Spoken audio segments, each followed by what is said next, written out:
ஒரு கிராமத்துல ஒருத்தன் தன்னுடைய நகங்களை வெட்டிக்கிட்டு இருந்தான். வெட்டி முடிச்சதும் ஒரு வயசானவர் அவனை பார்த்து, அதெல்லாம் அடுத்தவன் கண்ணில் படுறது மாதிரி போட்டுறாதப்பா, ஆபத்துன்னார். என்ன ஆபத்துன்னு கேட்டான் இவன். எவனாவது பில்லி சூனியம் வைக்கிறவன் எடுத்துட்டு போயிட போறான் அப்படின்னாரு அவர். வேண்டாத ஒருத்தனுக்கு ஏதாவது கெடுதல் பண்ணணும்னா உடனே மந்திரவாதியை தேடி போறது உண்டு. மந்திரவாதி என்ன பண்ணுவாருன்னா, யாருக்கு சூன்யம் வைக்கணுமோ அவனோட காலடி மண்ணு, முடி, நகம் இதையெல்லாம் அவனுக்கு தெரியாம எடுத்துட்டு வா அப்படிம்பார். இது மட்டும் இல்ல, அழுக்கு துணி, வேறு மனித உருவம் மாதிரி செய்யப்பட்ட பொம்மை இதெல்லாம் கூட மந்திரவாதிகள் பயன்படுத்துறது உண்டு. இதெல்லாம் ஏமாத்து வேலை. மனிதனுடைய முடி, நகம் இதெல்லாம் வெட்ட வெட்ட வளருது இல்லையா, அதனால அதுக்குள்ள உயிர் இருக்கிறதாக ஆதி மனிதர்கள் நம்பி இருப்பாங்க. அதனால மனுஷங்கிட்ட இருந்து அதெல்லாம் பிரிக்கப்பட்ட பிறகும் கூட அதுகளுக்கும் அந்த மனுஷனுக்கும் தொடர்பு இருக்கிறதாக அவங்க நம்பினாங்க. அந்த நம்பிக்கை தொடர்ந்து அதோட விளைவாதான் இன்னைக்கு மந்திரவாதிகள் நகத்தையும் முடியையும் எடுக்கிறாங்க. அந்த நகத்துக்கும் முடிக்கும் ஒரு பாதிப்பு உண்டாக்குனா அது சம்பந்தப்பட்டவனுக்கு போய் சேரும் அப்படிங்கறது அவங்க நினைப்பு. அவ்வளவுதான் விஷயம். இது மாதிரி நம்பிக்கைகள் தான் இன்னைக்கு நகம், முடி இதையெல்லாம் மத்தவங்க கண்ணுல படும்படி போடக்கூடாது அப்படிங்கிற வழக்கத்தை உண்டாக்கி விட்டுது. ஒருத்தர் பேரு என்னன்னு கேட்டு தெரிஞ்சுட்டு போய் அந்த பேரை வச்சு அவனோட ராசி பலனை கணிச்சு அவனுக்கு ஏற்பட இருக்கிற கெட்ட நேரத்துல அவனுக்கு சூன்யம் வச்சா அது உடனே பலிக்கும் அப்படின்னு ஒரு நம்பிக்கை. அது மட்டும் இல்ல, சூன்ய தகட்டுல பேரை எழுதி புதைக்கிறதும் உண்டு. இதனாலதான் பெண்கள் கணவன் பேரை சொல்லாத பழக்கம் ஏற்பட்டுதான். அதாவது பேரை கேட்டுக்கிட்டு போய் ஏதாவது கெடுதல் பண்ணிவிட்டா என்ன பண்றது அப்படிங்கிற பயம். அப்படி ஆரம்பிச்ச பழக்கம் தான் இன்னைக்கு ஏதோ மரியாதைக்காக கணவன் பேரை பிறர் முன்னிலையில சொல்றது இல்லை அப்படிங்கறது மாதிரி ஆயிட்டுது. மந்திரவாதிகள் நம்ம ஊர்ல மட்டும்தான் இருக்கிறாங்கன்னு நினைக்காதீங்க, உலகம் பூரா உண்டு. பிசி தீவில் வாழக்கூடிய மக்கள் என்ன செய்வாங்களாம் தெரியுமா? இது மாதிரி மாந்திரீகம், செய்வன, பில்லி, சூனியம் இதெல்லாம் தங்களை பாதிக்காம இருக்கிறதுக்காக வீட்டை சுத்தி அகழி வெட்டி அதுல தண்ணீரை நிரப்பி வச்சிருவாங்களாம். ஆஸ்திரேலியாவில் இருக்கக்கூடிய பழங்குடி மக்கள் கிட்ட ஒரு பழக்கம், ஏதாவது பழங்கள் சாப்பிட்டா அதோட விதைய தண்ணீர்லயோ அல்லது ஆத்துலயோ போட்டுருவாங்களாம்.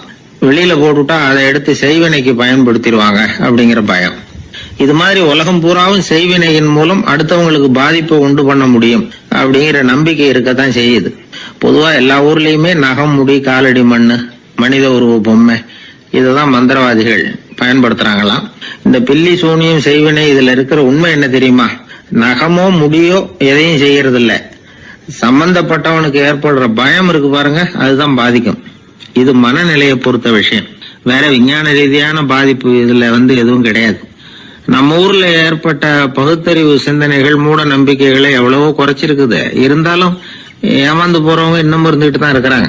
இந்த காலத்துல சின்ன குழந்தைகளை கூட ஏமாத்துறது கஷ்டம். ஒரு குழந்தை கேட்டுதான், ஏன்பா பிரார்த்தனை பண்ணுனா நமக்கு எல்லாம் கிடைக்குமா அப்படின்னு தான். ஓ கிடைக்குமே அப்படின்னாராம் அப்பா. நீ வச்சிருக்கிறிய பேனா அது கூட கிடைக்குமா அப்படின்னு கேட்டுதான் குழந்தை. ஓ கிடைக்கும் அப்படின்னாராம். அப்படின்னா நீ வச்சிருக்கிற பேனாவை என்கிட்ட கொடுத்துரு, அதுக்கப்புறம் நீ பிரார்த்தனை பண்ணி வேற ஒரு பேனாவை வாங்கிக்கோ அப்படின்னு தான் அந்த சின்ன குழந்தை. ஒரு ராஜா இருந்தார். அவர் ஒரு பெரிய கோயில் கட்டினார். பல ஊர்கள்ல இருந்து சிற்பிகள்லாம் கொண்டுகிட்டு வந்தார். அழகழகா சிற்பங்களை செய்ய சொன்னார். ஊர்ல உள்ள ஜனங்களும் கோயில் கட்டுறதுக்கு அவங்களால முடிஞ்ச உதவியை செஞ்சாங்க. ராத்திரி பகலா வேலை நடக்குது. கோயில் கொஞ்சம் கொஞ்சமா வசந்துகிட்டே வந்துட்டுது. அந்த ஊர்ல ஒரு வயசான அம்மா இருந்தாங்க, ரொம்ப ஏழை. அவங்களுக்கு மனசுக்குள்ள ஒரு உறுத்தல், இந்த ஊர்ல எல்லாரும் இந்த கோவில் கட்டுறதுக்கு அவங்களால முடிஞ்ச உதவியை பண்ணிட்டு இருக்கிறாங்க, நம்மளால ஒன்றும் பண்ண முடியலையே அப்படின்னு நினைச்சு கவலைப்பட்டாங்க. அவங்களுக்கு மனசு கேட்கல, ஏதாவது செய்யணும் நம்மளால முடிஞ்சது அப்படின்னு யோசனை பண்ணாங்க. நல்ல வெயில் நேரத்துல சிற்பிகள்லாம் ரொம்ப சிரமப்பட்டு சிலை வடிச்சுக்கிட்டு இருக்கிறாங்கல்ல, அவங்களுக்கு அந்த நேரம் தாகம் எடுக்குமே, அதனால சிரமப்பட்டு ஒரு குடத்துல தண்ணி எடுத்துக்கிட்டு அதை இடுப்புல வச்சுக்கிட்டு மெதுவா கொண்டுகிட்டு அங்க போறது அப்படின்னு முடிவு பண்ணிட்டு அந்த அம்மா போச்சு. அங்க போய் வேலை செய்யறவங்களுக்கு தாகம் எடுக்கிற போலாம் ஒரு கோவலையில தண்ணியை எடுத்து கொடுத்துக்கிட்டு இருக்கிறது. இப்படியே பண்ண ஆரம்பிச்சுட்டு அந்த அம்மா. ஏதோ அந்த அம்மாவால முடிஞ்ச ஒரு சின்ன உதவி இது. இப்படி கொஞ்சம் கொஞ்சமா வேலை நடந்தது. கோபுரம் வசந்தது, எல்லா வேலையும் முடிஞ்சது. இனிமே கடைசியா கற்ப கிரகத்தின் மேல விமானம் அமைக்க வேண்டியதுதான் பாக்கி. அந்த வேலையும் ஆரம்பமாச்சு. அந்த சிற்பிகள்லயே அனுபவசாலியான ஒருத்தர் இந்த அம்மாவை தேடிட்டு வந்தார். பாட்டி, உங்ககிட்ட இருக்கிற ஏதாவது ஒரு பொருளை கொடுங்க, அந்த விமானத்துல வைக்கலாம் அப்படின்னு நாங்க நினைக்கிறோம் அப்படின்னார். இந்த அம்மாவுக்கு ஒன்றும் புரியல. ஏதாவது இருந்தாவில கொடுக்கலாம், எதுவும் இல்லையே, என்ன பண்றது? யோசனை பண்ணாங்க. இத பாருப்பா, என்கிட்ட என்ன இருக்கு, இந்த வாசப்படியில கிடக்குது, இந்த கல்லு தான் இருக்குது, வேணும்னா இத எடுத்துட்டு போங்க அப்படின்னாங்க. உடனே அந்த கல்லை பேத்து எடுத்துட்டு போயிட்டாங்க அவங்க. அங்க போய் பார்த்தா என்ன ஆச்சரியம், அந்த விமானத்து உச்சியில கலசங்களை அமைக்கிறதுக்கான பிரம்ம எந்திரத்தை மூடுற கருங்கல் ஒண்ணு தேவையா இருந்தது. இவங்க எடுத்துட்டு போன கல்லு அதுக்கு ரொம்ப பொருத்தமா அமைஞ்சு போச்சு. ஏதோ அதுக்காகவே அளவெடுத்து செஞ்சது மாதிரி அமைஞ்சுட்டுது. அந்த கல்லையே அங்க அப்படியே பதிச்சுட்டாங்க. ஒரு வழியா கோவிலை கட்டி முடிச்சாங்க. அடுத்தது கும்பாபிஷேகம், அதுவும் ரொம்ப சிறப்பா கோலாகலமா நடந்து முடிஞ்சது. இவ்வளவையும் பார்த்த அந்த ராஜாவுக்கு மனசுக்குள்ள ரொம்ப பெருமையா இருந்தது. இவ்வளவு பெருசா இந்த கோவில் உருவாகிறதுக்கும் இவ்வளவு சிறப்பா இந்த விழா நடக்கிறதுக்கும் நாம தானே காரணம் அப்படின்னு மனசுக்குள்ள நினைச்சுக்கிட்டார். இப்படி நினைச்சுக்கிட்டே அன்னைக்கு ராத்திரி அரண்மனையில படுத்து தூங்கினார். உடனே ஒரு கனவு.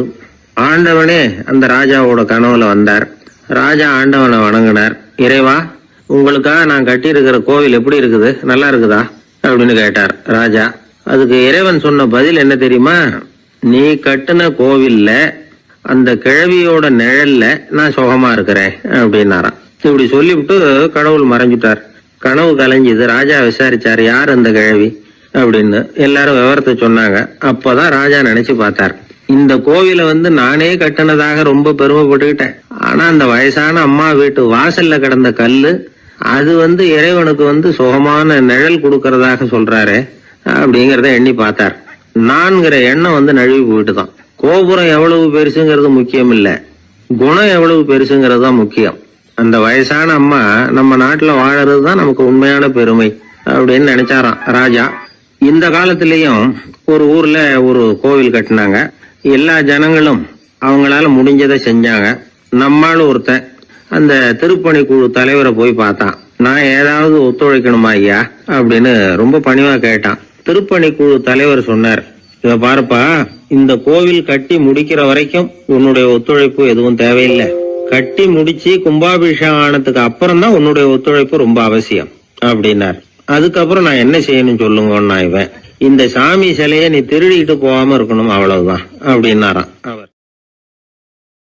ஆங்கிலேய ஆட்சி இந்தியாவில நடந்துகிட்டு இருந்த காலம். மூதறிஞர் ராஜாஜி சேலத்துல வழக்கறிஞரா தொழில் நடத்திட்டு இருக்கிறார்.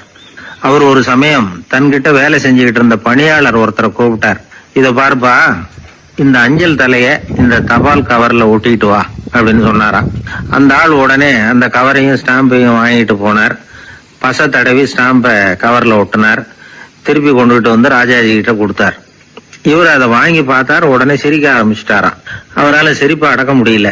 அந்த பணியாளரை பார்த்து, ஏன்பா, நாங்க எல்லாரும் எவ்வளவோ பாடுபட்டு முயற்சி பண்ணி போராடிட்டு வர்றோம், ஆனா எங்களால முடியல, எங்களால முடியாத அந்த காரியத்தை நீ ஒரு நிமிஷத்துல செஞ்சுட்டியே அப்படின்னு சொல்லிவிட்டு மறுபடியும் சிரிச்சாராம். பணியாளருக்கு உடனடியா ஒன்னும் புரியல. என்னன்னு பார்த்தார்.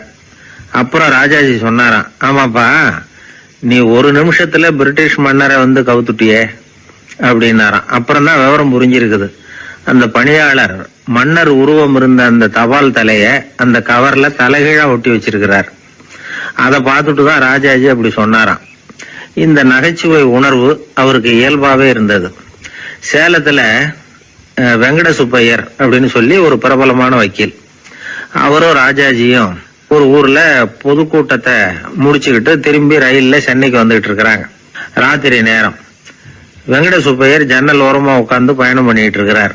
திடீர்னு ஒரு இடத்துல அவரோட கை கடிகாரம் நழுவி ஜன்னல் வழியா வெளியில வந்துட்டுதான். அவர் உயிருக்கு உயிரா பாதுகாத்து வச்சிருந்த வாட்ச் அது. ஏன் தெரியுமா? அவர் வக்கீல் ஆகிறதுக்கு முன்னாடி சென்னை கிறித்துவ கல்லூரியில பணியாற்றிக்கிட்டு இருந்தார்.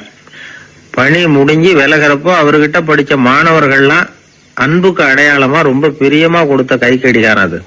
அப்பேற்பட்ட அன்பு பரிசை திடீர்னு இழந்து விடுறதுக்கு யாருக்குதான் மனசு வரும்? ஐயோ, வாட்சி வெளியில விழுந்துட்டுதே அப்படின்னு பதட்டத்தோட சத்தம் போட ஆரம்பிச்சாராம்.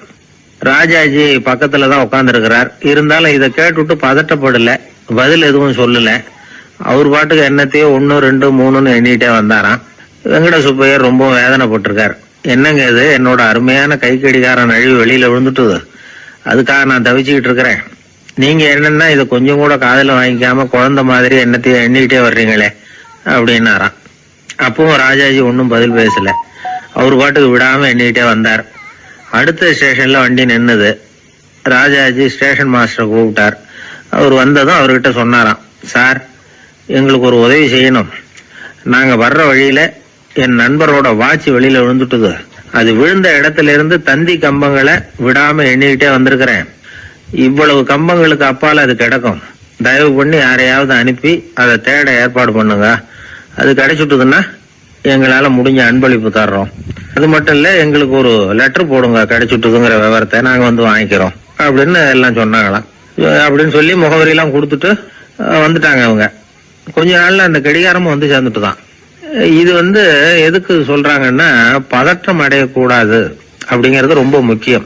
பதற்றம் அடையக்கூடிய நேரத்துல கூட அறிவை சிதற விடாம செயல்படுத்துற சாமர்த்தியம் எல்லாருக்கும் சுலபமா வந்துடாது. அவரோட நகைச்சுவை உணர்வுக்கு இன்னொரு உதாரணம். ஒரு தடவை அவரை பாக்குறதுக்கு ஒரு நண்பர் வந்தாராம். என்னப்பா பண்ணிட்டு இருக்கிற அப்படின்னு விசாரிச்சிருக்கார் ராஜாஜி. இப்ப நான் நிறைய கதை கட்டுரை எல்லாம் எழுதுறேன் சார், புத்தகம் போடுறேன் அப்படின்னாராம் வந்தவர். அப்படின்னா சாப்பாட்டுக்கு என்ன பண்ற அப்படின்னு கேட்டாராம் ராஜாஜி. இங்க எழுத்த நம்பி யாரும் காலம் தள்ள முடியாதுங்கிறத அவ்வளவு தெளிவா அவர் புரிஞ்சு வச்சிருக்கிறார். ஒரு அரசனும் அமைச்சரும் ஒரு நாள் ரொம்ப சாவகாசமா பேசிக்கிட்டு இருந்தாங்களாம். அரசன் அமைச்சரை பார்த்து ஒரு கேள்வி கேட்டிருக்கார். ஏங்க அமைச்சரே, ஆசை இல்லாத ஒரு மனுஷனால இருக்க முடியுமா அப்படின்னு. ஏன் முடியாது, துறவி அப்படிங்கிறவங்க எல்லாம் அப்படிப்பட்டவங்க தானே அப்படின்னாராம் அமைச்சர். அவங்கெல்லாம் உண்மையிலேயே ஆசையை விட்டவங்க தானே அப்படின்னு கேட்டாரா ராஜா. அப்படிதான் இருக்கணும் அப்படின்னாராம் அமைச்சர். அப்படின்னா ஆசையே இல்லாத ஒரு உண்மையான துறவியை நான் பார்க்கணுமேன்னார். அது என்ன பிரமாதம், அதுக்கு நான் ஏற்பாடு பண்றேன் அப்படின்ட்டார் இவர். சொல்லிவிட்டு உடனே புறப்பட்டு போனார். அங்க இங்க தேடினார். அப்புறம் தான் அவருக்கு புரிஞ்சுது உண்மை துறவியை கண்டுபிடிக்கிறது எவ்வளவு கஷ்டமான காரியம்னு.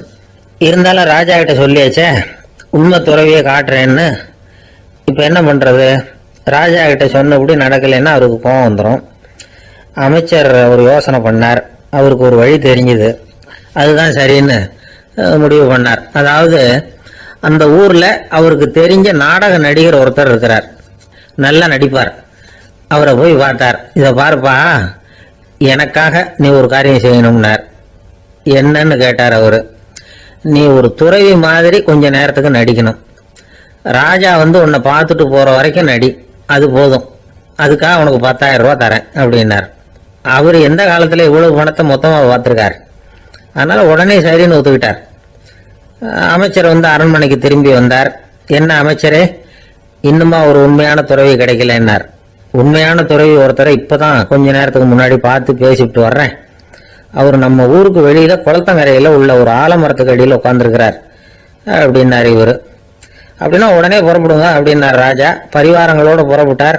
அங்க அந்த மரத்தடியில அந்த ஆளு வேஷம் போட்டுக்கிட்டு துறவி மாதிரி உட்காந்துருக்கிறான். ராஜா நேரா போனார்.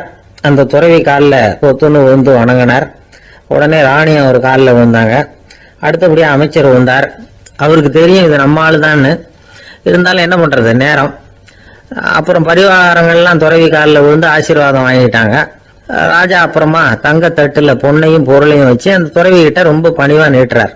தாங்கள் தயவு பண்ணி இதை ஏத்துக்கணும் அப்படின்னு வேண்டிக்கிட்டார். அந்த துறவி பற்று இல்லாம அதை பார்த்தார். எல்லாத்தையும் திறந்துட்ட எனக்கு இதெல்லாம் எதுக்காக அப்படின்னு சொல்லி அதை மறுத்துட்டாராம். ஆஹா, உண்மையான துறவியை பார்த்துட்டோம் அப்படிங்கிற ஆனந்தம் அரசருக்கு. ரொம்ப நிம்மதியா திருப்தியா திரும்பி வந்தார் அரண்மனைக்கு. அதுக்கப்புறம் அமைச்சர் யாருக்கும் தெரியாம அந்த துறவிகிட்ட ஓடினார். சொன்ன பிரகாரம் பணத்தை நீட்டினார். இந்தப்பா, நான் உங்ககிட்ட சொன்னபடி 10,000 ரூபாய் பணம் எடுத்துக்கோ அப்படின்னார். அந்த ஆள் ராஜா கிட்ட சொன்னது மாதிரியே எல்லாத்தையும் திறந்துட்ட எனக்கு இதெல்லாம் எதுக்காக வேணாம் அப்படின்னு விட்டாராம். நடிச்ச வரைக்கும் போதும்பா, இனிமே இந்த நாடக வசனம்லாம் வேணாம், வேஷத்தை கலைச்சிரு, பணத்தை வாங்கிக்கோன்னார். இல்லைங்க, இது வேஷம் இல்லை, இது வசனமும் இல்லை, இது உண்மை. கொஞ்ச நேரம் துறவி மாதிரி நடிச்சதுக்கே இந்த தேசத்து ராஜா, ராணி, அமைச்சர், பரிவாரங்கள் எல்லாம் என் காலில் விழுந்து வணங்குறாங்க. அப்படின்னா உண்மையான துறவியா இருக்கிறது எவ்வளவு பெருமையான விஷயம். நான் உண்மையான துறவியா ஆக போறேன், அப்படி முடிவும் பண்ணிட்டேன் அப்படின்னார் அந்த நடிகர். வேஷம் கூட எப்படிப்பட்ட விளைவுகளை உண்டு பண்ணுது பாத்தீங்களா. நம்மால் ஒருத்தன் ரொம்ப வசதியா தான் இருந்தான். ஒரு நாள் அவன் சொத்து பூரா திருட்டு போட்டுது. அதுக்கப்புறம் இவன் துறவி மாதிரி ஆயிட்டான். ஊர் ஊரா சுத்தினான். ஒரு குருநாதரை தேடி கண்டுபிடிச்சான். அவர்கிட்ட சீடனா சேர்ந்துக்கிட்டான். அவனை பார்த்து ஒருத்தர் கேட்டார், நீ உண்மையான சீடன் தானேன்னு. இல்லைங்க, சீடன் மாதிரி நடிச்சுக்கிட்டு இருக்கிறேன் அப்படின்னா. அது குரு துரோகம் இல்லையா அப்படின்னு கேட்டார் அவர். இல்லைங்க, நான் பண்ணது குரு துரோகம் இல்லை, என் குரு பண்ணதுதான் துரோகம்.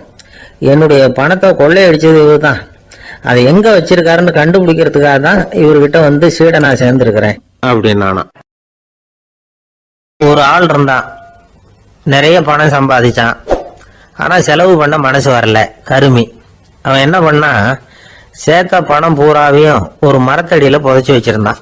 வாரத்துக்கு ஒரு தடவை அந்த மரத்தடிக்கு வருவான். புதைச்ச இடத்த ஆவலோட பார்த்துக்கிட்டு இருப்பான்.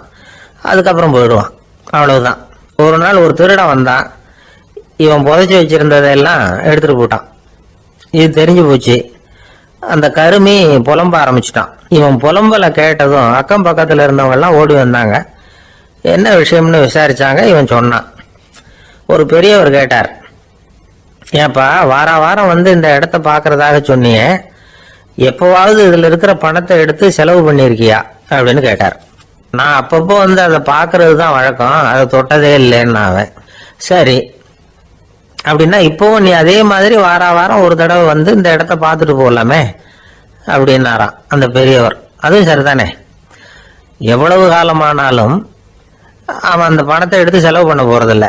அப்படி இருக்கிறப்ப உள்ளே பணம் இருந்தாலும் ஒண்ணுதான், இல்லாம போனாலும் ஒண்ணுதான். இதுல இருந்து என்ன புரியுதுன்னா, ஒருத்தர்கிட்ட இருக்கிற பணத்தை கொண்டு அவர் பணக்காரரா ஏழையா அப்படின்னு முடிவு செய்யறது சரியில்லை. அந்த செல்வத்தை அனுபவிக்கிற திறன், பயன்படுத்துற திறன், அதை வச்சுதான் அவர் ஏழையா பணக்காரரா அப்படிங்கிறத நிர்ணயம் பண்ணணும். அதுதான் சரி. செலவு பண்ண தெரியாதவன் சேகரம் பண்ணிட்டே இருக்கிறதுனால என்ன பிரயோஜனம்? தலைமுடியே இல்லாதவன் தாராளமா சீப்புகளை வாங்கி சேகரம் பண்றது மாதிரி தானே இது. சில சமயம் செலவு பண்ண நாம தயாரா இருந்தா கூட அந்த செல்வம் நமக்கு பயன்படுறது இல்லை. அரேபியாவில் ஒரு நகை வியாபாரி விலை உயர்ந்த முத்துக்களை எல்லாம் அவர் வச்சு வியாபாரம் பண்ணிட்டு இருந்தார். அவர் ஒரு சமயம் ஒரு பாலைவனம் வழியா போயிட்டு இருக்கிறார் ஒட்டகத்துல.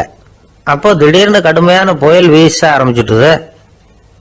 திசை தவறி இவர் எங்கேயோ வந்துட்டார். கூட வந்தவங்களையும் காணல, எங்க போனாங்களும் தெரியல. இவர் ரொம்ப பயந்து போய் அங்கே எங்கேயுமா அலைஞ்சு திரியிறார். வழியே தெரியல. பசி கடுமையாயிட்டுது. ஒட்டகத்து முதுகுல ஒரு மூட்டை இருந்தது. அதை பிரிச்சு பார்த்தார். உள்ள ஏதாவது இருக்கான்னு தேடி பார்க்கறார். அது வரைக்கும் கண்ணுல தட்டுப்படாத அபூர்வமான ஒரு பை கண்ணில் பட்டுது. ஆஹா, அதுல ஏதாவது சாப்பிட்றதுக்கு இருக்கும் அப்படின்னு நினைச்சு ஆவலா அதை பிரிச்சு பார்க்கறார். அந்த பையில விலை உயர்ந்த முத்துக்கள் நிறைய இருந்துதான். அப்பதான் அவர் நினைச்சாராம், விலை உயர்ந்த முத்துக்கள் கூட சாப்பிட்றதுக்கு உணவாக முடியாது அப்படிங்கிறத புரிஞ்சுக்கிட்டாராம். எந்த நேரத்துல எது நமக்கு தேவையோ அது நமக்கு தாராளமா கிடைக்கணும். அப்படி அது கிடைக்கிறதுக்கு நம்ம கிட்ட இருக்கிற செல்வம் பயன்படணும். அது நமக்கும் பயன்படலாம், நம்ம மூலமா அடுத்தவங்களுக்கும் பயன்படலாம். அதுதான் செல்வத்தின் பயன். ஒரு மரத்தடியில ஒருத்தன் உட்காந்து அழுதுகிட்டு இருந்தான். அந்த பக்கமா வந்த இன்னொருத்தன் ஏப்பா அழுதுகிட்டு இருக்கிறேன்னு கேட்டான். இந்த இடத்துலதான் பூமிக்கு அடியில பணம் இருக்குது, புதைச்ச இடம் தெரியல, அதான் அழறேன் அப்படின்னா. நல்லா ஞாபகப்படுத்தி பாரு, எந்த இடத்துல புதைச்ச அப்படின்னு கேட்டான் இவன். அது எப்படி எனக்கு தெரியும், புதைச்சு வச்சிருக்கிறவன் நான் இல்லையே, எங்க எழுத்த வீட்டுக்காரன் அப்படின்னானா இவன். அந்த ஆளு என்ன கண்ணா பண்ணான்னு திட்டி விட்டான் சார், அதை நினைச்சா எனக்கு ரொம்ப வருத்தமா இருக்கு அப்படின்னு சொல்லி கவலைப்பட்டார் ஒருத்தர். இதுல கவலைப்படுறதுக்கு என்ன இருக்குது அப்படின்னாரு ஒரு பெரியவர். அவர் ஒரு மகான். என்ன சார் இப்படி சொல்றீங்க, ஒருத்தர் நம்ம பார்த்து திட்டுனா வருத்தமா இருக்காதா அப்படின்னார். அது எப்படி வருத்தமா இருக்கும், திட்டுறதுங்கிறது என்ன, அது வெறும் சத்தம் தானே அப்படின்னாரு அந்த பெரியவர். நம்ம ஆளுக்கு தலையை பிச்சுக்கலாம் போல இருந்தது. இருக்காத அப்படின்னா நமக்கு அப்படித்தானே தோணுது. அந்த பெரியவர் சொல்றது ரொம்ப பெரிய விஷயம். அதை நாம புரிஞ்சிக்க முயற்சி பண்ணலாம்னா நடைமுறை வாழ்க்கைக்கு அது ஒத்து வர்றது மாதிரி தெரிய மாட்டேங்குது. இருந்தாலும் அந்த பெரியவர் அதுக்கு என்னதான் விளக்கம் கொடுக்கறாருன்னு பாப்போமே. ஒரு ரயில் போயிட்டு இருக்கு, அதுல ஒரு சாது போயிட்டு இருக்கார். அந்த ரயில் வந்து அவரு ஹரித்வாரம் போயிட்டு இருக்காரு. அவரு ரயில்ல ஏகப்பட்ட கூட்டம். நம்ம ஊர் ரயில் கேட்க வேணும், டிக்கெட் வாங்கிட்டு கொஞ்சம் பேர், வாங்காத கொஞ்சம் பேர். அது என்னத்துக்கு அனாவசியமா டிக்கெட் அப்படிங்கிற நினைப்புல பாதி பேர். இந்த கூட்டத்துக்கு மத்தியில அந்த சாதுவும் போயிட்டு இருக்கிறார். உட்கார்றதுக்காக இருந்த இடத்துல ஒரு ஆள் படுத்திருக்கிறான். கொஞ்சம் முரட்டு ஆசாமி. அவன் காலு பக்கத்துல கொஞ்சோண்டு இடம் பாக்கி இருந்தது. அந்த இடத்துல இந்த சாது உட்காந்துருந்தார். மெதுவா உட்காந்துக்கிட்டார் போய். ஆனா அந்த ஆளு ராத்திரி பூரா இவரை காலால உதச்சிக்கிட்டே இருக்கிறான். அது இவருக்கு ரொம்ப அவமானமா பட்டது. அதனால துக்கம் ஏற்பட்டது. இருந்தாலும் அதை ஒரு மாதிரியா சகிச்சுக்கிட்டே இவர் வந்து சேர்ந்தார். பொழுது விடிஞ்சது. அந்த சாது ஹரித்வார் வந்து சேர்ந்தார். அங்க ஒரு பெரிய ஞானியை சந்திச்சார். ராத்திரி ரயில்ல அந்த ஆளு உதைச்சதையும் அதனால தனக்கு ஏற்பட்ட துக்கத்தையும் இந்த சாது அந்த ஞானி கிட்ட சொன்னார். சொல்லிவிட்டு, ஏன் சுவாமி, எனக்கு துக்கம் ஏற்பட்டதே அது தப்பா அப்படின்னு கேட்டார். தவறுதான் அந்த ஞானி. உனக்கு இன்னமும் தேக அபிமானம் போகலைங்கிறது தான் அது காட்டுது. அஷ்டாவக்கிரர் என்ன சொல்றார் தெரியுமா? உண்மையான ஞானி யாராவது தன்னை வந்தனை செய்தால் அதற்காக சந்தோஷப்பட மாட்டார், யாராவது நிந்தனை செய்தால் அதற்காக வருத்தப்பட மாட்டார் அப்படின்னு சொல்றார். நிந்தனைங்கிறது ஒரு ஒலி தான். தேகாபிமானம் இருக்கிற வரைக்கும் இந்த ஒலி நம்மளை வந்து வேதனைப்படுத்தும். நான் தேகம் இல்லை, ஆத்மா அப்படிங்கிற நினைவு இருந்தா இந்த ஒலி நம்மளை பாதிக்காது. மனு என்ன சொல்றார் தெரியுமா? ஒரு சாதகன் பாராட்டுதலை விஷம்னு நினைச்சு பயப்படணும், அவமானத்தை அமிர்தம்னு நினைச்சு சந்தோஷப்படணுங்கிறார். அவமானப்பட்டா கவலைப்படாம எப்படி இருக்க முடியும் அப்படின்னு தான் நமக்கு தோணும். அதனாலதான் நம்மள யாரும் இதுக்கு உதாரணமா யாரையும் காட்ட முடியல. புத்தரையும் கபீரையும் உதாரணமா காட்டுறாங்க. அவங்களுக்கெல்லாம் அவமானம் ஏற்பட்டப்போ கவலையே படலையாம். புத்தரை வந்து அவமானப்படுத்தணுங்கிறதுக்காக கௌசாம்பி ராணி ஒரு இளம் பெண்ணை கொலை பண்ணி சடலத்தை புத்தர் குடிசைக்கு முன்னாடி போட சொன்னார். போட்டாங்க. புத்தர் தான் அந்த பொண்ணை கெடுத்து கொலை பண்ணி விட்டாருன்னு எல்லாரும் நினைச்சாங்க. ஆனா புத்தர் இதை பத்தி கவலையே படல. அப்புறமா உண்மை தெரிஞ்சதும் புத்தர் புகழ் இன்னும் அதிகமாயிட்டது. ஒரு பெரிய சபையில ஒரு மோசமான பொண்ணு நுழைஞ்சு தனக்கும் கபீருக்கும் சம்பந்தம் உண்டுன்னு சொன்னா கபீர் கவலைப்படல. அவங்க மாதிரியெல்லாம் நாமளும் இருக்க கத்துக்கணும். நிந்தனை, அபகீர்த்தி, அவமானம் எல்லாம் ஆண்டவன் கொடுக்கிற பிரசாதம்னு நினைக்கணும் அப்படின்னு சொல்றார் அந்த ஞானி. இதை கேட்ட இந்த காலத்து ஆசாமி ஒருத்தர், நான் கூட அப்படிதான் சார், யாராவது அவமானப்படுத்தினா கவலைப்பட மாட்டேன். நேத்து கூட ஒருத்தர் என்ன பலார்னு அரைஞ்சுட்டார், நான் கொஞ்சம் கூட கவலைப்படல, பேசாம வந்துட்டேன்னார். ஏன் அப்படி வந்துட்டீங்க அப்படின்னு. அவர் அரைஞ்சதுலேயும் ஒரு அர்த்தம் இருந்தது, அதனாலதான் அப்படி வந்துட்டேன்னார். ஏன் அரைஞ்சாருன்னு கேட்டேன். 10 வருஷத்துக்கு முன்னாடி 15 ரூபா அவர்கிட்ட கடன் வாங்கினேன், அதை கேட்டு கேட்டு பார்த்துட்டு கடைசியா தான் அரைஞ்சார் அப்படின்னார். ஆண்டவனுடைய பிரசாதம் இவருக்கு அடிக்கடி கிடைக்கும் போல இருக்கு. ஒரு பல்கலைக்கழகம், அங்க ஒரு இலக்கிய பேராசிரியர், அவர் பாடம் நடத்திட்டு இருந்தார். ராபர்ட் பிரௌனிங் எழுதிய கவிதைகளை பத்தி சொல்லிட்டு இருக்கிறார். மாணவர்களும் ரொம்ப அக்கறையா அதை கேட்டுக்கிட்டு இருக்கிறாங்க. ஒரு குறிப்பிட்ட கவிதையை பத்தி சொல்லும்போது அந்த பேராசிரியருக்கு ஒரு சந்தேகம். அதாவது அந்த கவிதையின் சரியான அர்த்தம் என்னங்கிறதுல சந்தேகம். பேராசிரியர் யோசனை பண்ணார். அந்த கவிதையை முழுசா புரிஞ்சுக்க முடியல.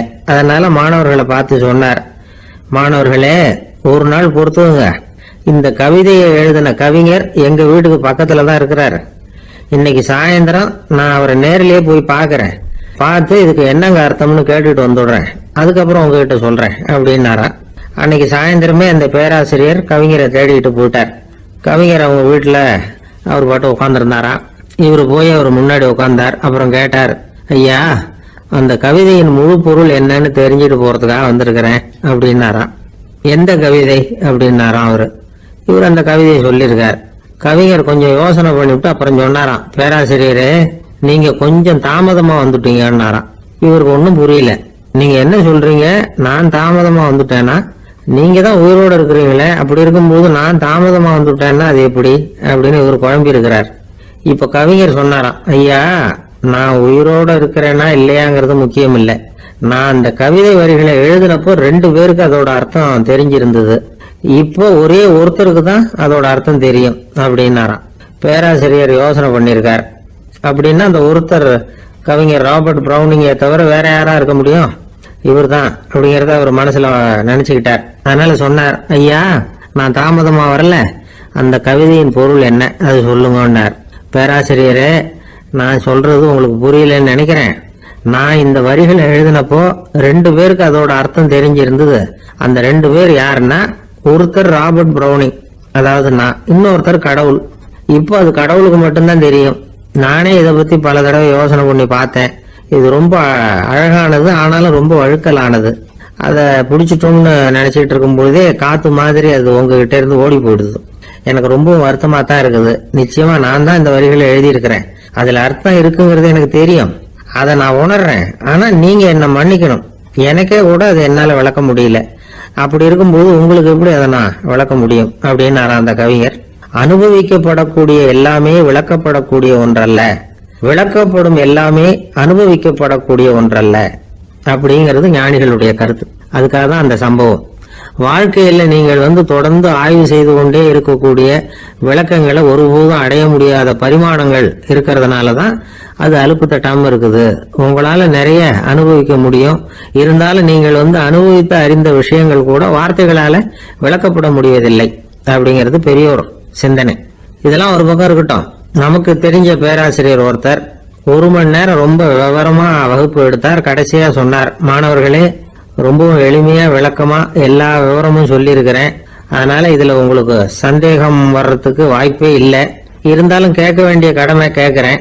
இதுவரைக்கும் நடத்தினதுல யாருக்காவது ஏதாவது சந்தேகம் உண்டா அப்படின்னு கேட்டாராம். எனக்கு ஒரே ஒரு சந்தேகம் தான் சார் அப்படின்னு எழுந்திரிச்சு நிக்கிறான் ஒருத்தன். என்னன்னு கேட்டாராம். இதுவரைக்கும் நீங்க என்ன பாடம் சார் நடத்துனீங்க அப்படின்னு அவன். அம்மாக்காரங்களுக்கு அடிக்கடி ஏற்படுற கவலை ஒண்ணு உண்டு. அதாவது குழந்தை சரியா சாப்பிட மாட்டேங்குதே அப்படிங்கிற கவலை. இவங்கெல்லாம் ஒரு விஷயத்த நல்லா புரிஞ்சுக்கணும். குழந்தைகள்ங்கிறவங்க பெரியவங்க மாதிரி இல்ல. அவங்க கடிகாரத்துல மணியை பார்த்துட்டு சாப்பிடுறதுக்கு உட்கார்ற ரகம் கிடையாது. பசிச்சா சாப்பிடுவாங்க, இல்லைன்னா விளையாடுவாங்க அல்லது தூங்குவாங்க. அது புரியாம அவங்கள கட்டாயப்படுத்தி அல்லது மிரட்டி சாப்பிட வைக்கிறது ரொம்ப தப்பு. ஒரு 8 மாச குழந்தைக்கு 3 மணி நேரத்துக்கு ஒரு தடவை பசிக்கும். அந்த நேரம் பார்த்து சாப்பாடு கொடுத்தா அடம் பண்ணாம அது பாட்டுக்கு சாப்பிட்றோம். அதே குழந்தைக்கு 1 வயசு ஆகிறப்போ 4 மணி நேரத்துக்கு ஒரு தடவை பசிக்கும். இந்த வயசுல இயற்கையாவே பசி குறைஞ்சிருக்கும். அது புரியாம என் குழந்தை முன்னாடி மாதிரி இப்ப சரியா சாப்பிட மாட்டேங்கிறான் அப்படின்னு சில பேர் டாக்டர் கிட்ட போய் சொல்லிக்கிட்டு இருப்பாங்க. இன்னொரு விஷயம், ஒரு குழந்தைக்கு வயசு அதிகமாகிற வேகத்துக்கு உடம்பு எடையும் அதிகமாகிக்கிட்டே போவாது. உடம்பு எடை அதிகமாகிற வேகம் குறைஞ்சிக்கிட்டே வரும். 6 மாச குழந்தைக்கு ஒரு வாரத்துல 150 கிராம் எடை கூடும். 1 வயசுல வாரத்துக்கு 71 கிராம் எடை கூடும். இது புரியாம அதிகமா சாப்பாட்டை கொடுத்து குழந்தைய கஷ்டப்படுத்தக்கூடாது. ஏன்னா அளவுக்கு மீறின உணவு அஜீரணத்தை உண்டு பண்ணிவிடும். குழந்தைக்கு ஒரு தட்டுல கொஞ்சமா ஆகாரத்தை வச்சு கொண்டுட்டு போய் கொடுக்கணும். மலை மாதிரி குவிச்சு வச்சா அதை பார்த்ததுமே பசி அடங்கி போயிடும். அடிச்சு மிரட்டி பயமுறுத்தி குழந்தைய சாப்பிட வைக்கிற பழக்கம் இருக்கு பாருங்க, அதுக்கு ஃபுட் ஃபோர்சிங் அப்படின்னு பேரு. இப்படி பண்ணுனா குழந்தைக்கு சாப்பாட்டுல விருப்பம் குறைஞ்சிரும், அதை கண்டாவே வெறுக்க ஆரம்பிச்சிரும். அது மாதிரி உளம் சார்ந்த பசி குறைவு, சைக்கோஜெனிக் அனோரெக்சியா, அது ஏற்படுமா. சாப்பாடுங்கிறதே ஒரு தண்டனை மாதிரி தோணும். குழந்தைகளுக்கு பிடிச்ச மாதிரியான ஆகாரத்தை கொடுக்கணும். சத்து அதிகம் இருக்குங்கிறதுக்காக அதுக்கு பிடிக்காத ஆகாரத்தை கொடுத்து கட்டாயப்படுத்தக்கூடாது. குழந்தைகளுக்கு 2 வயசு ஆகிறப்போ இயற்கையாவே எதிர்மறை குணம் உண்டாகும். அதாவது அந்த எதிர்மறையா பேசுறது. இது மாதிரி சமயங்கள்ல நாம என்ன சொல்றோமோ அதுக்கு நேர்மாறா நடந்துக்கும். ஏட்டிக்கு போட்டி. சாப்பிட சொன்னா விளையாட போவோம், விளையாட சொன்னா சாப்பாடு கேட்கும். இதை புரிஞ்சுக்கிட்டு நடந்துக்கணும். குழந்தை சொன்ன பேச்சை கேட்கலேன்னு கோவப்படக்கூடாது. குழந்தை வளர வளர பிடிவாத குணம் வர்றது சகஜம். கேட்டதை வாங்கி கொடுத்தாதான் சாப்பிடுவேன் அப்படின்னு பிடிவாதம் பண்ணும். வாங்கி கொடுத்து விடுறதுதான் உத்தமம். நீங்களும் அதுகிட்ட பிடிவாதம் பண்ணிட்டு இருக்க கூடாது. ஏன்னா கேட்டது கிடைக்கலையேங்கிற ஏமாற்றம் கூட குழந்தையோட பசியை குறைச்சிரும். கேட்டது கிடைச்சிட்டா பசி அதிகமாகும். கொடுத்ததை மலமலன்னு சாப்பிட்றோம். குழந்தைகளுக்கு கண்ட கண்ட நேரத்துல சாப்பிடறதுக்கு எதையாவது வாங்கி கொடுத்துக்கிட்டு இருந்தா சாப்பாட்டு நேரத்துல சாப்பிடாம அடம் பண்ண ஆரம்பிச்சிடும். பள்ளிக்கூடம் போற பிள்ளைங்க காலை உணவை சரியா சாப்பிட மாட்டாங்க. அச்சம், அவசரம், பரபரப்பு இதெல்லாம் தான் காரணம். பள்ளிக்கு புறப்படுறதுக்கு ஒரு 3/4 மணி நேரத்துக்கு முன்னாடியே சாப்பாடு போட்டுருங்க, அது சரியா போடும். படிக்கிற குழந்தைகள் உடல் சோர்வு, மனச்சோர்வு இது காரணமா கூட சாப்பிட மறுக்கிறது உண்டு. இப்போ உதாரணமா சாயந்தரம் விளையாடி விட்டு வீட்டுக்கு வந்ததும் சாப்பிட சொன்னா வேணாம்பாங்க. இது உடல் சோர்வு. ரொம்ப நேரம் வீட்டு பாடங்களை செஞ்சு முடிச்ச கையோட சாப்பிட சொன்னாலும் அவங்களால சரியா சாப்பிட முடியாது. இது உளச்சோர்வு, அதாவது மனச்சோர்வு. இதை தவிர குழந்தைகளுக்கு உடல் நல குறைவு ஏற்பட்டா கூட சாப்பிட மறுக்கிறது உண்டு. சில மருந்து மாத்திரைகள் கூட பசியை குறைச்சிரும். அதனால சரியா தெரிஞ்சுக்கிட்டு குழந்தைகளை சாப்பிட வைக்கணும். அது புரியாம கையில சாப்பாட்டு தட்டை வச்சுக்கிட்டு குழந்தைகளை விரட்டிட்டு அலையக்கூடாது. ஒரு சின்ன பையன் சொன்னான், எங்க அம்மா சாப்பாடு போடுறது தெரிஞ்சா நான் உடனே வீட்டை விட்டு வெளியில ஓடி போடுவேன் அப்படின்னா. ஏன் அப்படி பண்றேன்னு கேட்டோம். எங்க அப்பா கூட அது மாதிரி தான் சார் பண்ணுவார் அப்படிங்கிறான். பந்திக்கு முந்தர ஆசாமிகள் நம்மள பல பேர் உண்டு. அப்படி முந்தறதுக்கு கூட முயற்சி பண்றவங்க நிறைய பேர் இருக்கிறாங்க. இதுல என்ன ஒரு விஷயம்னா, பந்திக்கு முந்தறது கூட தப்பு இல்லை. ஆனா அப்படி ஒரு விருந்துல ஆளா போய் உட்காந்து சாப்பிட்டா கூட வெளியில வர்றப்ப என்ன பெரிய விருந்து வச்சுட்டான், சாம்பார்ல உப்பு இல்லை, ரசத்துல காரம் இல்லை அப்படின்னு குறை சொல்லிட்டே வர்றது இருக்கு பாருங்க. அது சரியில்லை, நாகரிகமும் இல்லை. கல்யாண பத்திரிகையில என்ன போட்டிருக்குது, என் பொண்ணுக்கும் இன்னார் பையனுக்கும் கல்யாணம், எல்லாரும் குடும்பத்தோட வந்திருந்து மணமக்கள் ஆசீர்வதிக்கணும், இப்படித்தானே போட்டிருக்கோம். குடும்பத்தோட விருந்து சாப்பிட்டு சாப்பாடு எப்படி இருக்குன்னு அபிப்பிராயம் சொல்லிவிட்டு போங்க அப்படின்னா போட்டிருக்கு கல்யாண பத்திரிகையில. ஒருத்தர் வீட்டு விசேஷத்துக்கு போயிருக்கோம்னா எவ்வளவோ அசௌகரியங்கள் நமக்கு ஏற்படலாம். ஏராளமான கூட்டம் வந்திருக்கும். எல்லாரையும் அவங்க தனித்தனியா கவனிச்சுக்கிட்டு இருக்க முடியாது.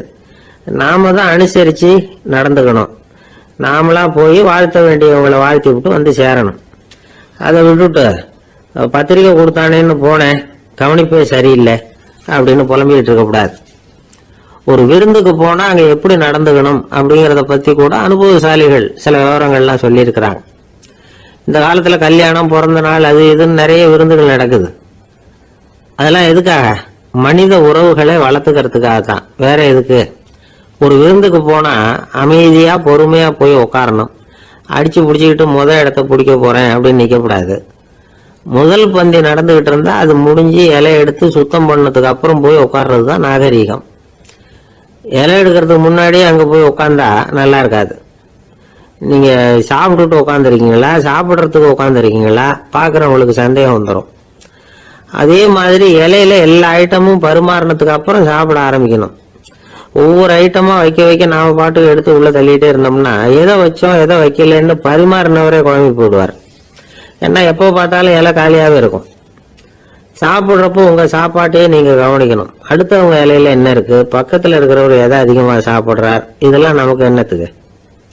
எல்லாரும் சாப்பிட்டு முடிக்கிற வரைக்கும் பொறுமையா இருக்கிறது தான் நல்லது. நீங்க மட்டும் திடீர்னு பாதியில எழுந்திரிச்சு பக்கத்துல இருக்கிறவங்களுக்கு சங்கடமா இருக்குமேங்கிறதெல்லாம் யோசிக்காம நீங்க பாட்டு எழுந்திரிச்சு போக கூடாது. பக்கத்துல உள்ளவங்க உங்களை எழுந்திரிக்க சொன்னா எழுந்திரிச்சு போகலாம். விருந்துகள்ல சாப்பாட்டை வீணாக்குறதே ஒரு நாகரிகமா போட்டுது இந்த காலத்துல. சாப்பாட்டுக்கே கஷ்டப்பட்டுக்கிட்டு பல பேர் இந்த உலகத்துல இருக்கிறப்போ சாப்பாட்டை வீணாக்குறது எவ்வளவு பெரிய மோசம்ங்கிறத நினைச்சு பார்க்கணும். வேணுங்கிற அளவுக்கு கேட்டு வாங்கி சாப்பிட்றதுதான் முறை. விருந்துல இந்த பஃபே அப்படின்னு சொல்லி ஒரு முறை சொல்றாங்கல்ல, அதாவது உணவு வகைகளை எல்லாம் பொதுவா ஒரு இடத்துல வச்சுடுறது, நமக்கு தேவையானதை நாமே எடுத்துட்டு ஒரு தட்டுல போட்டுக்கிட்டு சாப்பிட வேண்டியது. இதுல கூட சில பேர் தேவைக்கு அதிகமா எடுத்து போட்டுக்கிட்டு வீணாக்குறாங்க. சில சமயம் கடைசியா சாப்பிட போறவங்களுக்கு எல்லா ஐட்டமும் கிடைக்காம போகலாம். அதை போய் பெருசு பண்ணிட்டு இருக்க கூடாது. என்ன சார் இந்த அளவுக்கு கூடவா நாகரிகம் தெரியாம இருக்கிறோம், இதை போய் பெருசா சொல்ல வந்துட்டீங்களே அப்படின்னு நினைக்கலாம். ஒருத்தர் ரெண்டு பேருக்கு இந்த விவரம் தேவைப்படலாம். அவங்க காதலே இது விழட்டுமேங்கிறதுக்காக தான் இது. ஒரு பெரிய கல்யாண விருந்து நடந்துகிட்டு இருந்தது. விருந்து மண்டபத்து வாசல்ல ஒருத்தர் நின்றுகிட்டு வர்றவங்களையெல்லாம் ரொம்ப மரியாதையா வணங்கி உள்ள அனுப்பி வச்சுக்கிட்டு இருந்தார். எப்படி தெரியுமா? வர்றவங்க கையெல்லாம் பிடிச்சி முத்தம் கொடுத்து அதுக்கப்புறம் உள்ள அனுப்பி வச்சுக்கிட்டு இருந்தாராம். கூட்டம்லாம் முடிஞ்சதுக்கு அப்புறம் அவர்கிட்ட போய் கேட்டிருக்கிறாங்க, சார் நானும் எவ்வளவோ விருந்துகளுக்கு போயிருக்கிறேன், இருந்தாலும் இவ்வளவு மரியாதையா வர்றவங்க கைக்கெல்லாம் முத்தம் கொடுத்து வரவேற்கிறத இங்கதான் பாக்குறேன் அப்படின்னு சொன்னாங்க. அதுக்கு அவரு சொன்னார், அட போங்க சார், நான் முத்தம் கொடுக்கல, முந்தின பந்திக்கு சாப்பிட்டவங்களே அடுத்த பந்திக்கும் வர்றாங்களான்னு மோந்து பார்த்து அனுப்பி வச்சுக்கிட்டு இருந்தேன் அப்படின்னார். ஒரு ஊர்ல ஒரு ராஜா இருந்தார். பெரிய அரண்மனையில தான் இருக்கிறார். எல்லா வசதியும் இருந்தது. இருந்தாலும் அவர் எல்லாரும் சொல்றது எப்படி தெரியுமா, பிச்சைக்கார ராஜா. அப்படி ஒரு பேர் அவருக்கு நிலைச்சு போச்சு. ஜனங்களும் சரி மற்ற தேசங்கள்ல உள்ளவங்களும் சரி அவர் அந்த பேர் சொல்லியே குறிப்பிடுறது வழக்கமா போட்டுது. இது அவருக்கு ரொம்ப கவலையா போச்சு. என்ன இது, நம்மளை தேடி வர்றவங்களுக்கெல்லாம் நாம சோறு போடுறோம், நம்ம புகழ்ந்து பாடல் ஏற்றி கொண்டு வர்ற புலவர்களுக்கெல்லாம் அவங்க எப்படி வந்தாலும் ஒருவேளை சோறு போடணுங்கிறது உத்தரவு. இவ்வளவுலாம் செஞ்சும் நம்மளை போய் பிச்சைக்கார ராஜான்னு எல்லாரும் சொல்றாங்களே, அது ஏன், எதுக்காக அப்படி சொல்றாங்க? இதுதான் ராஜாவுக்கு குழப்பம். சரி, இதை பத்தி நம்ம அமைச்சர்கள் கிட்ட கேட்கலாமா அப்படின்னு யோசனை பண்ணார். இந்த விஷயத்த போய் அவங்க கிட்ட எப்படி கேட்கறதுன்னு அவருக்கு தயக்கமா இருந்தது. கௌரவ குறைச்சலா தெரிஞ்சது அவருக்கு. சரி, சாதாரண குடிமக்கள் கிட்ட இதை பத்தி கேட்கலாமா அப்படின்னு யோசனை பண்ணார். கேட்கலாம், ஆனா அவங்க யாரும் ராஜா முன்னாடி வந்து நின்று தைரியமா பேசக்கூடிய அளவுக்கு இல்லை. ராஜாவோட குழப்பம் நாளுக்கு நாள் அதிகமா போச்சு. கடைசியா அவர் ஒரு முடிவுக்கு வந்தார். அதாவது இதை பத்தி ஒரு பிச்சைக்காரங்கிட்டே கேட்டு பார்த்துட்டா என்ன. இதுதான் அவர் பண்ண முடிவு. உடனே மாறு வேஷம் போட்டுக்கிட்டு நகரவலம் போனார். ஒரு பிச்சைக்காரனை கண்டுபிடிச்சார். இதை பாருப்பா, நம்ம ராஜாவை எல்லாரும் பிச்சைக்கார ராஜான்னு சொல்றாங்களே, அதுக்கு என்ன காரணமா இருக்கும் அப்படின்னு கேட்டார். அதுக்கு அவன் சொல்றான், இதுக்கான பதில இன்னும் ஒரு 30 நாள்ல சொல்றேன் அப்படின்னா. உடனே இவருக்கு சந்தோஷம். உண்மையை அவங்ககிட்ட சொன்னார். நான் வேற யாரும் இல்லை, நான் தான் இந்த நாட்டு ராஜா. இப்ப நீ என் கூடவே வந்துரு, அரண்மனையிலேயே தங்கிக்கோ. 30 நாள் கழிச்சு எனக்கு பதில் சொல்லிவிட்டு அதுக்கப்புறமா நீ போகலாம் அப்படின்னு சொல்லி அழைச்சிட்டு வந்துட்டார். அரண்மனையில ஒரு மூலையில அவன் தங்கறதுக்கு இடம் கொடுத்தார். தினம் 2 வேளையும் இவனுக்கு சோறு போடுங்க அப்படின்னு உத்தரவு போட்டார். ராஜா கொடுத்த இடத்துல போய் உக்காந்துக்கிட்டான் அந்த பிச்சைக்காரன். தினமும் அந்த அரண்மனையில நடக்கிறதையெல்லாம் கவனிச்சுக்கிட்டு வந்தான். வேளைக்கு சாப்பாடு வரும், சாப்பிட்டுக்கிட்டு இருக்கான். இப்படி 30 நாள் முடிஞ்சது. ராஜா வந்தார்.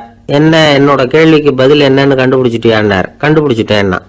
என்ன எல்லாரும் பிச்சைக்கார ராஜான்னு சொல்றாங்களே, அது நியாயமா படுதா உனக்குன்னு கேட்டார். நியாயமா தான் படுது, சந்தேகம் இல்லாம நீங்க பிச்சைக்கார ராஜா தான். என்னதான் நீங்க வசதியோடவும் படைபலத்தோடவும் இருந்தா கூட நீங்க எங்க வர்க்கத்தை சேர்ந்த ஆசாமி தான் அப்படின்னு அடிச்சு சொல்லிவிட்டான் அந்த ஆள். என்னால் அப்படி சொல்றேன்னு கேட்டார் இவர். அரசே, ஒரு உண்மையை கண்டுபிடிச்சு சொல்றதா நான் உங்ககிட்ட சொன்னேன். நீங்க ராஜ பரம்பரைன்னா உடனே உங்க கழுத்துல கிடக்கிற முத்து மாலையை கழட்டி பரிசா கொடுத்துருப்பீங்க, பொன்னையும் மணியையும் கொடுத்துருப்பீங்க. ஆனா நீங்க அப்படி செய்யல. என்ன ஒரு மூலையில உட்கார வச்சு 2 வேளை சோறு போட சொன்னீங்க. உங்களை தேடி யாரு வந்தாலும், யாரு பாராட்டி பேசினாலும் அல்லது பிரச்சனைகளை சொன்னாலும் நீங்க செய்யற ஒரே காரியம் சோறு போடுறதுதான். பிச்சைக்காரனுக்கு சோறு மட்டும்தான் உலகம். உங்க விஷயத்திலையும் நீங்க அப்படித்தான் நினைக்கிறதாக தெரியுது. நல்லா கவனிங்க. எந்த ஒரு பிரச்சனைக்கும் சோறு தான் முடிவுன்னு நினைக்கிறீங்க பாருங்க. நீங்க சந்தேகம் இல்லாத எங்களை சேர்ந்த ஆளுதான் அப்படின்னு விட்டான் அந்த பிச்சைக்காரன். அதுக்கப்புறம் தான் அந்த ராஜா தன்னுடைய தவறுகளை எல்லாம் தேர்த்திக்கிட்டாராம். பசின்னு வர்றவங்களுக்கு சோறு தான் போடணும், அது தப்பு இல்ல. பாராட்ட வர்றவங்களுக்கெல்லாம் சோத்தையே போட்டு அனுப்புனா இப்படிதான் பேர் வரும். எனக்கு தெரிஞ்ச ஒருத்தர் தினமும் யாராவது ஒருத்தரை தன் வீட்டுக்கு அழைச்சிட்டு போவார், சாப்பாடு போட்டு அனுப்புவார். முன்னறிவிப்பு இல்லாம திடீர்னு ஒரு விருந்தாளியோட வீட்டுல போய் இவர் நிக்கிறது வழக்கம். அந்த அம்மாவும் இவருக்காக தயார் பண்ணி வச்சிருந்ததை இவர் அழைச்சிட்டு வந்திருக்கிற விருந்தாளிக்கு போட்டுருவாங்க. விருந்தாளி சாப்பிட்டுட்டு போனதுக்கு அப்புறம் இவர் மனைவி கிட்ட உனக்கு சிரமம் வேணாம் அப்படின்னு சொல்லிவிட்டு பக்கத்துல உள்ள ஒரு ஹோட்டலுக்கு போய் காசு கொடுத்து சாப்பிட்டுட்டு வந்துருவார். பல நாள் இப்படி நடக்கும். ஒரு நாள் அவரை தனியா கூப்பிட்டுக்கிட்டு போய் ஏன் இப்படி பண்றீங்கன்னு கேட்டோம். அதுக்கு அவர் சொல்றாரு, எங்க வீட்டு சாப்பாட்டுல இருந்து தப்பிக்கிறதுக்கு எனக்கு வேற வழி எதுவும் தெரியல சார், அதனாலதான் இப்படி பண்ணிட்டு இருக்கிறேன் அப்படின்னார் ரொம்ப பரிதாபமா. ஒருத்தன் எப்படி நடந்துக்கிறாங்கிறத வச்சுதான் அந்த ஆள் எப்படிங்கிறத நாம முடிவு பண்றோம். ஆளுமைன்னு சொல்றோம்ல, அதுக்கு சூழ்நிலைகளை ஆளுகின்ற தன்மை அப்படின்னு விளக்கம் கொடுக்கிறார் ஒரு உளவியல் நிபுணர். சரி, ஒரு மனிதனுடைய ஆளுமையை உருவாக்குகிற விஷயங்கள் என்னென்ன? பிறப்பு, வளர்க்கப்பட்ட விதம், படிப்பு, நண்பர்கள், சமுதாயம், இப்படி நிறைய உண்டு. ஆளுமையின் அடிப்படையில் சில மனநோய்கள் உண்டாகுது. அதெல்லாம் என்னென்னங்கிறத தெரிஞ்சு வச்சுக்கிட்டோம்னா நம்ம கூட இருக்கிறவங்களை அடையாளம் கண்டுபிடிக்கிறதுக்கு அது ரொம்ப உபயோகமா இருக்கும். ஃப்ரெனாய்டு ஆளுமை அப்படின்னு ஒண்ணு. இந்த கோளாறு உள்ளவங்க எப்படி இருப்பாங்க தெரியுமா? அதிக உணர்ச்சி, சந்தேகம், பொறாமை இதெல்லாம் அதிகமா இருக்கும். வளைஞ்சு கொடுக்க மாட்டாங்க. அடுத்தவங்களோட இணக்கமான உறவு இருக்காது. அவங்க செய்யற தப்புக்கெல்லாம் அடுத்தவங்களை குறை சொல்லிட்டு இருப்பாங்க. இது ஒரு ரகம். அடுத்தது ஸ்கிசாய்டு ஆளுமை அப்படின்னு சொல்றாங்க. இந்த கோளாறு உள்ளவங்க அடுத்தவங்களோட பழக கூச்சப்படுவாங்க. சின்ன வயசுலேயே இது ஆரம்பமாயிடுது. பகல் கனவுலேயே சஞ்சரிப்பாங்க. அவங்களுடைய விரோதம், கோபம் இதை கூட வெளியில காட்டிக்க முடியாம இருப்பாங்க. இவங்களுக்கு அகமுகம், பிரச்சனைகள்ல இருந்து ஒதுங்கி எதுலேயும் ஈடுபாடு இல்லாதவங்களா இருப்பாங்க. இப்படி ஒரு ரகம். அடுத்தது சைக்ளோதமிக் ஆளுமை அப்படின்னு சொல்றாங்க. அது என்னன்னா உணர்ச்சிகள்ல ஏற்றத்தாழ்வு அதிகமா இருக்குமா. சில சமயம் பார்த்தா மகிழ்ச்சியா இருப்பாங்க, சில சமயம் சோகமா உட்கார்ந்துருப்பாங்க. அவங்க மனநிலைக்கு தகுந்த மாதிரி சமூக நிகழ்ச்சிகள்ல பங்கெடுத்துக்குவாங்க. இன்னொரு வகை என்னன்னா எண்ண பீடிகை ஆளுமை அப்படின்னு பேர் வச்சிருக்கிறாங்க. அதுக்கு இவங்களுக்கெல்லாம் கரெக்டாக இருக்கணும், எல்லாம் சட்டத்திட்டம் இதுலேயும் ஒரு ஒழுங்குமுறை, இப்படி எதிர்பார்க்குற மனோபாவம். இவங்க எதிர்பார்ப்புக்கும் அரண்முறைக்கும் மற்றவங்க கட்டுப்படணும்னு நினைப்பாங்க. இந்த நிலைமை நீடிச்சா என்ன ஆகும் தெரியுமா? அலைக்கழிக்கிற எண்ணங்கள் திரும்ப திரும்ப ஒரே செயலை செய்ய தூண்டுற மன தளர்ச்சிக்கு ஆளாயிடுறாங்க. அடுத்தது ஹிஸ்டீரியா ஆளுமை. சின்ன விஷயத்தையெல்லாம் பெருசுபடுத்தி நாடகமாக்குற நடிகர்கள் இவங்க. உணர்ச்சி அதிகம் உள்ளவங்க. இவங்க மன எழுச்சியில பக்குவமின்மை, குழந்தைத்தனம், முதிர்ச்சியின்மை எல்லாம் இருக்கும். தன்னலம் மிக்க குணம், பிறர் தன்னை மட்டுமே கவனிக்கணும்னு நினைச்சு செயல்படுறது, இதெல்லாம் இவங்க அடையாளம். அடுத்த ரகம் எப்படின்னா வளர்ச்சியற்ற ஆளுமைன்னு சொல்றாங்க.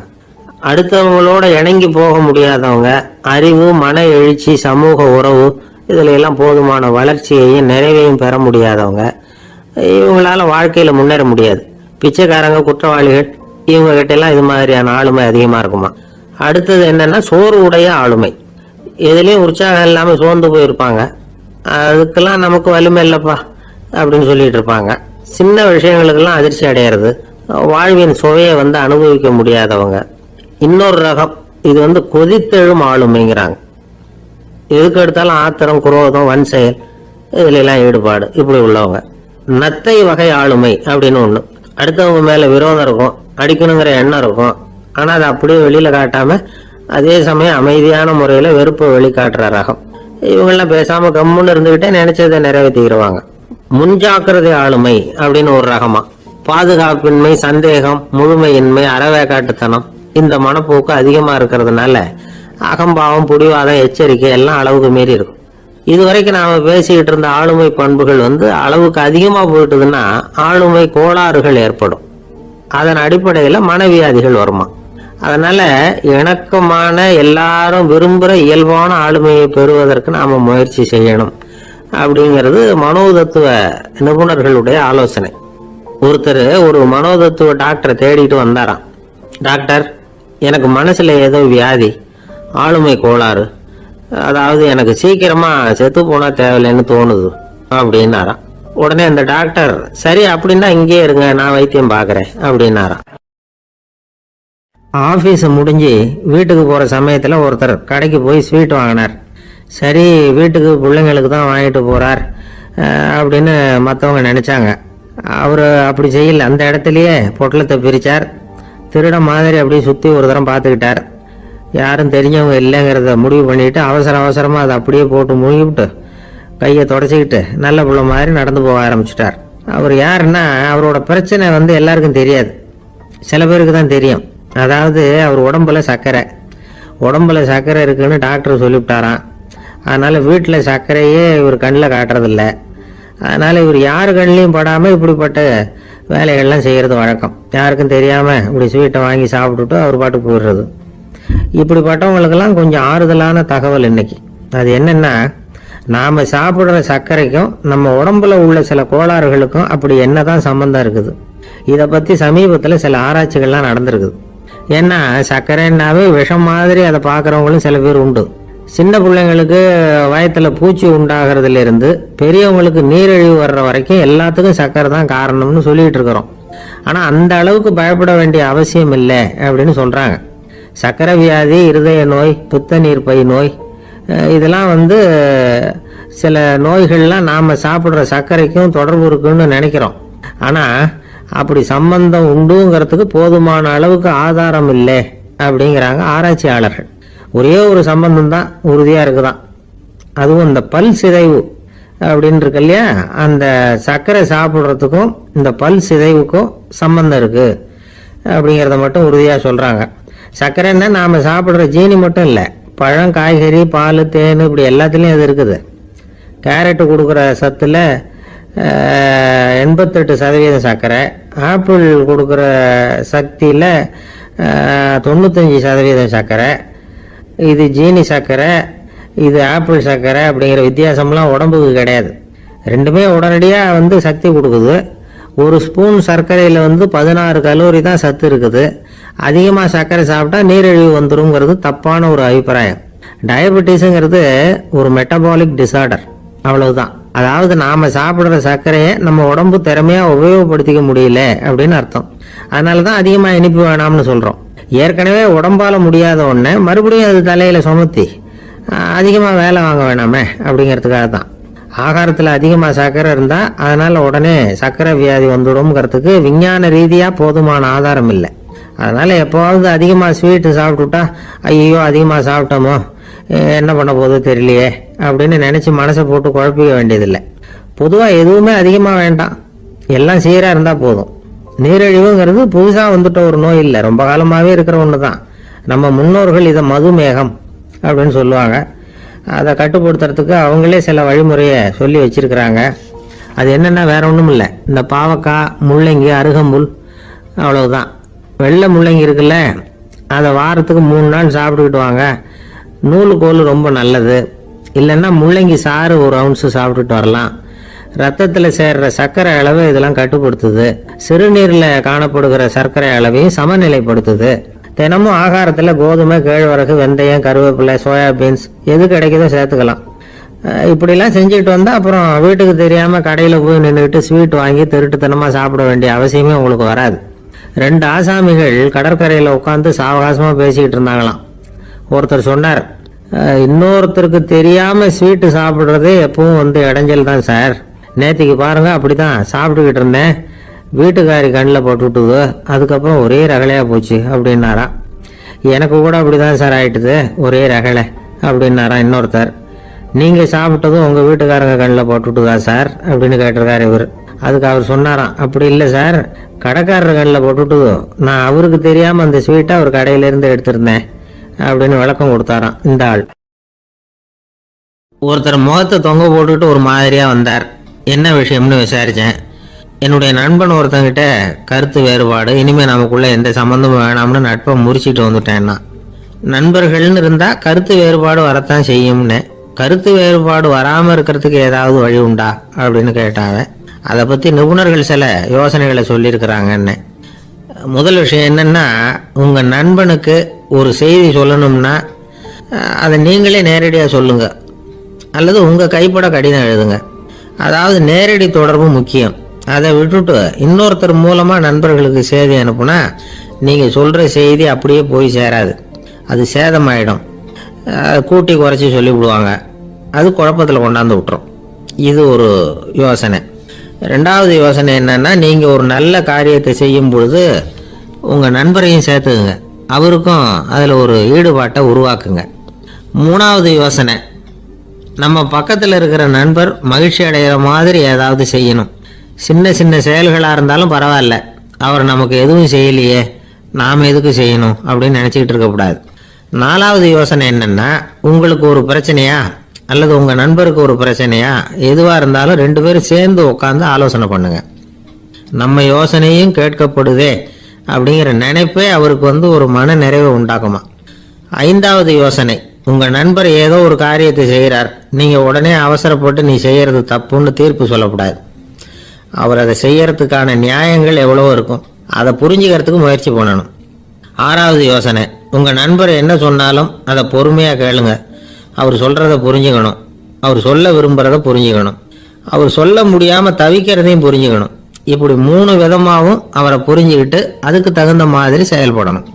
7வது யோசனை என்னன்னா, உங்கள் நண்பர் உங்ககிட்ட ஏதோ ஒரு கருத்தை சொல்கிறார், அது உங்களுக்கு பிடிக்கல, அதுக்காக உடனே நீ சொல்கிறது சரியில்லை, நான் ஒத்துக்க மாட்டேன் அப்படின்லாம் மறுத்துக்கிட்டு இருக்கக்கூடாது.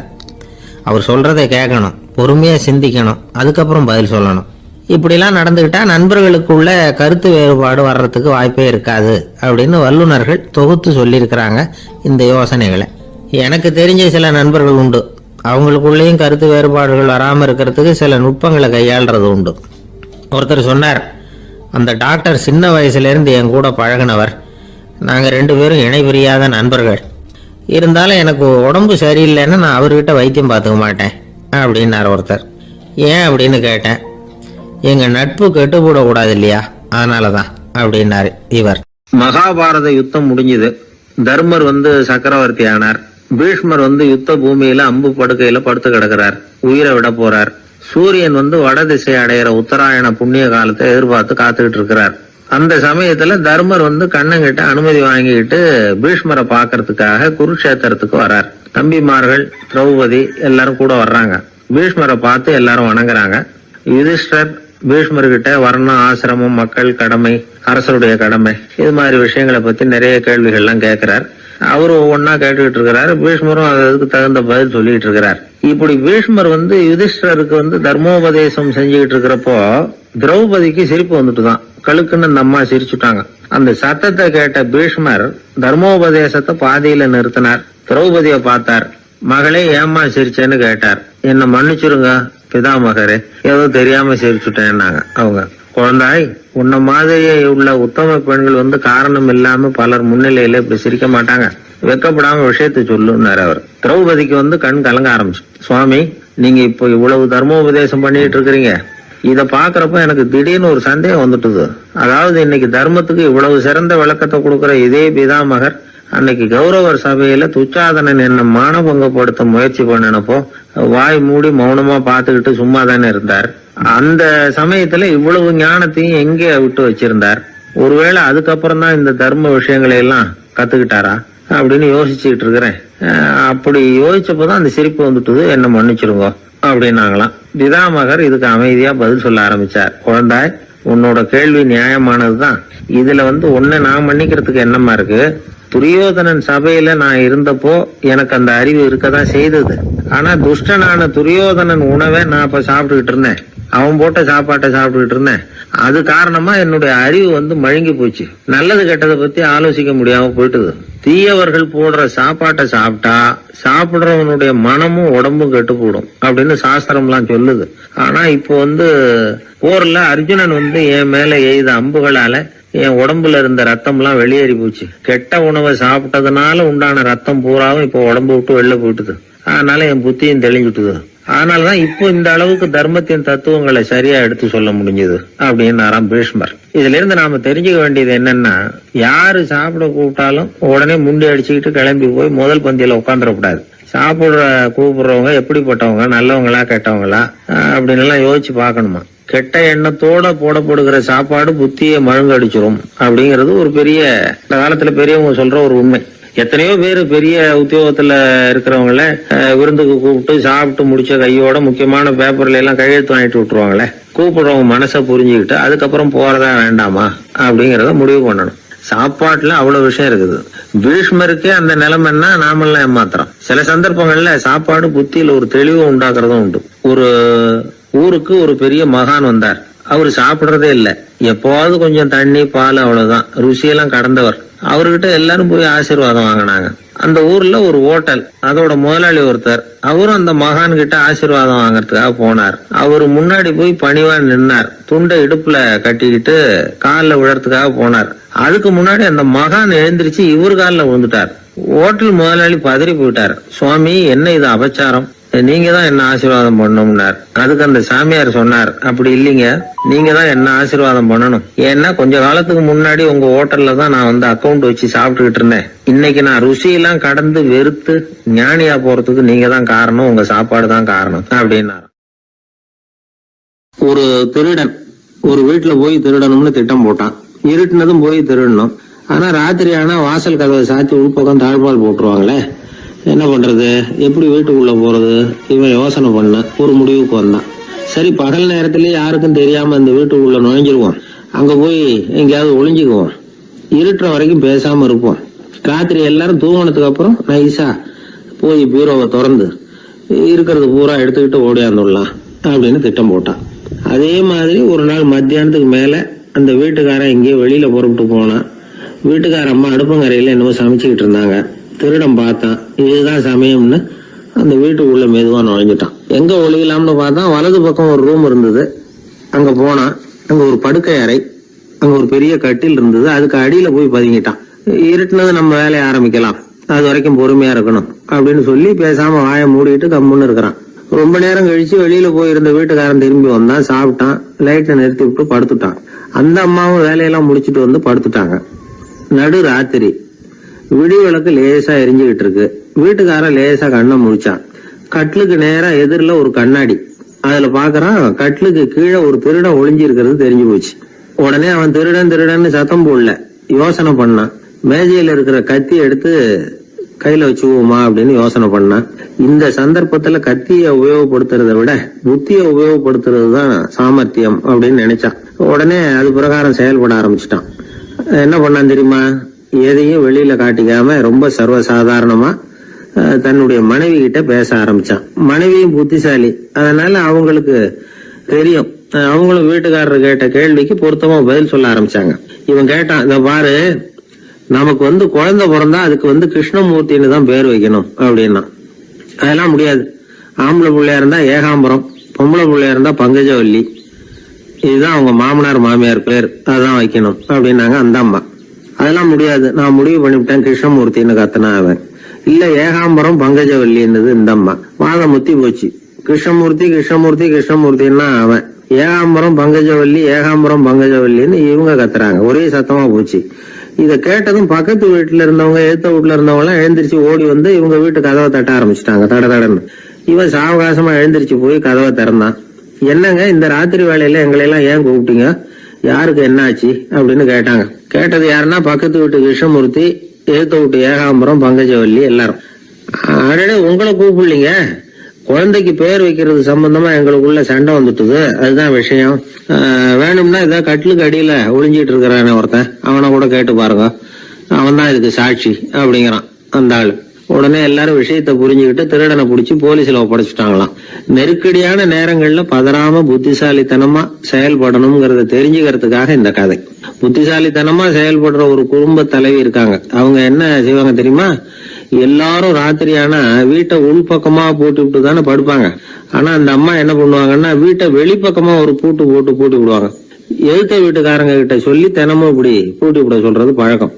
ஏங்க அப்படி செய்யறீங்க, திருடன் சுலபமா உள்ளே வந்துடக்கூடாதுங்கிறதுக்காகவா அப்படின்னு கேட்டாங்க.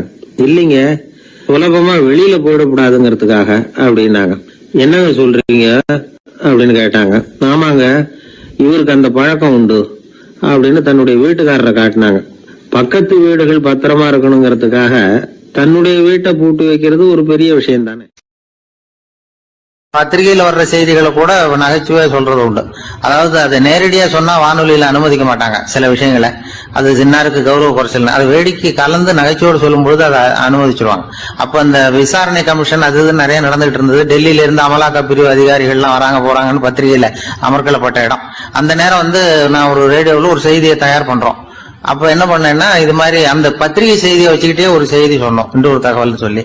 என்னன்னா, ஒருத்தன் தமிழ்நாட்டுல ஒரு ஆள், அவன் திடீர்னு கோடீஸ்வரன் ஆயிட்டான். நேற்று வரைக்கும் சாதாரணமா இருந்தாள், இன்னைக்கு கோடீஸ்வரன் ஆயிட்டான்.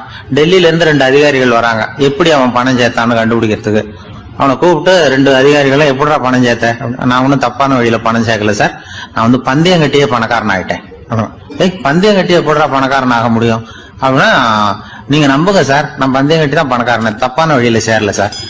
பந்தயம் கட்டி எப்படிடா கோடீஸ்வரன் அப்படின்னா, நாங்க நம்ப முடியாதுன்னு இருக்கான் விசாரிக்க வந்தவன். அப்படின்னா உங்ககிட்ட ஒரு பந்தயம் கட்டட்டுமான் இருக்கான் விசாரிக்க வந்தவன்ட்டிய.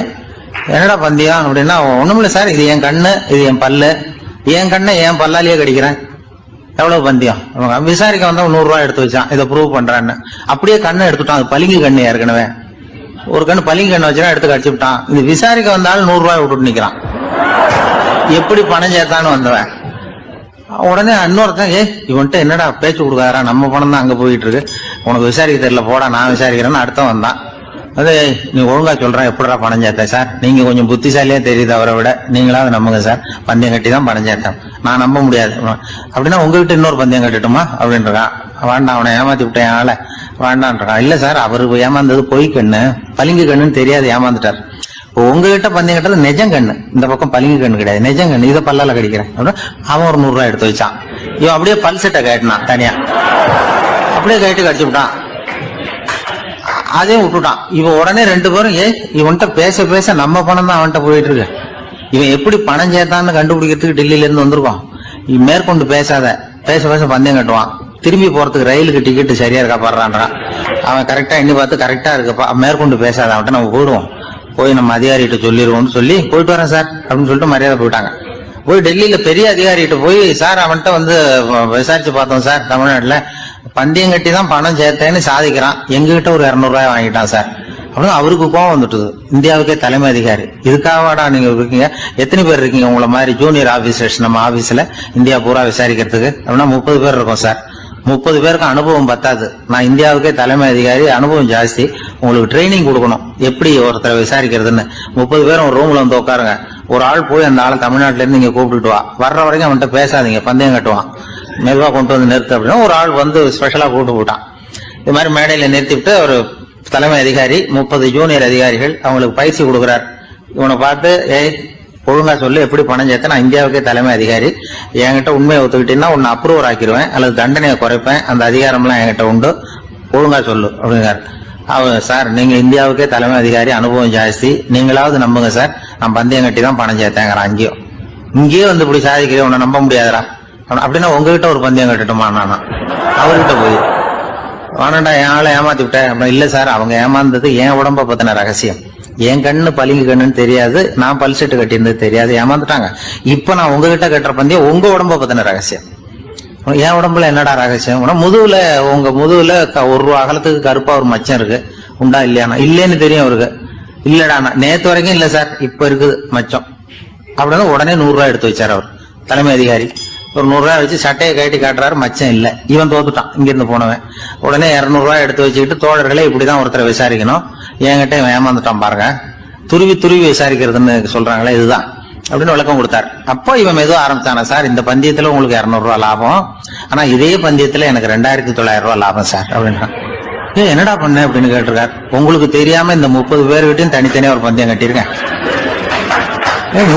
30 பேர்கிட்ட என்னடா பந்தயம் கட்டினேன்? ஒண்ணும் இல்ல சார், உங்க எல்லாரும் முன்னாடியும் உங்க மேல் அதிகாரியை சட்டையை கேட்ட வைக்கிறேன், உங்களுக்கு பந்தயம் கட்டினேன். போயிட்டு பூரா எனக்கு 2900 ரூபாய் லாபம். அவரு பார்த்தா அதிர்ச்சி ஆயிட்டாரு. தலைமை, சார் நீங்க போங்க சார் அப்படின்னு சொல்லி ஒரு ஆளை கொண்டு போய், சாரை கொண்டு போய் மரியாதையா பக்கத்து ரூம்ல விட்டாங்க. இனிமே அவர்கிட்ட யாரும் பேசாதீங்க வாங்கன்னு சொல்லிவிட்டு, அதுக்கப்புறம் தோழர்களே, இவர் பேச ஆரம்பிச்சாரு, தோழர்களே இனிமே யாரும் தமிழ்நாட்டு பக்கம் விசாரிக்க போகாதீங்க, நீங்க யாராவது போறதுன்னா மத்திய பிரதேசம், உத்தரப்பிரதேசம், இப்படி எத்தனையோ பிரதேசம் இருக்கு, போயிட்டு வாங்க, தமிழ்நாட்டுக்கு மட்டும் போகாதீங்க, ஏன்னா அங்க போனா நம்ம பணத்துக்கு ஆபத்து வந்துருது அப்படின்னு சொன்னாருன்னு இந்த கதையை ரேடியோல சொன்னேன். இந்த கதையை உண்மை சம்பவமா சொன்னா அனுமதிச்சிருக்க மாட்டாங்க. இந்த நகைச்சுவைக்கு உள்ள மரியாதை என்னன்னா, அது ஒரு கதை மாதிரி உண்டு பண்ணி இப்படி சொன்னதும், இதுல என்ன என்னுடைய விசேஷம்னா, இந்த ஸ்கிரிப்டை வாங்கிட்டு வர சொல்லி மந்திரியினுடைய பிஏ வந்தார். ஒரு மந்திரி அப்ப இருந்தவர், அவர் பிஏ அடிக்கடி வருவார். வந்து இந்த போன நேற்று முந்தா நாள் ரேடியோவில் சொன்ன அந்த இன்னொரு தகவல் காப்பி ஒண்ணு வாங்கிட்டு வா அப்படி இப்படின்னு கூப்பிடுவார். மேடையில பேசுறதுக்கு எங்களுக்கு தேவை, உபயோகப்படும்னு கேட்பார். அவரு இந்த நிகழ்ச்சி வந்தப்போ உடனே அன்னைக்கு வந்துட்டார் அந்த பிஏ. இன்னைக்கு காலையில சொன்னீங்களே சார், மந்திரி கேட்கிறாரு மேடையில பேசுறதுக்கு அப்படின்னு. நான் அப்பதான் ஆச்சரியப்பட்டேன். பாருங்க, இந்த நகைச்சுவைக்கு உள்ள மரியாதை. அவரே கேட்கிறார், சொல்லப்பட்டதே அவரை பத்தி தாங்கிறது தெரியாம அவரே எப்படி சொல்ல, அதுதான் சிரிப்புக்கு உள்ள மரியாதைங்கிறது. அது யாரை பத்தி சொல்றோமோ அவருக்கு தெரியாம கூட சொல்லலாம் அதை. அப்படி இது உண்மையில நடந்த சம்பவம். அந்த மந்திரி, அந்த அமைச்சர் இப்ப இல்ல, உயிரோட எல்லாம் இப்ப இருந்து வாங்கிட்டு இருந்தார். ஒரு ஊர்ல ஒருத்தர் இருந்தான்.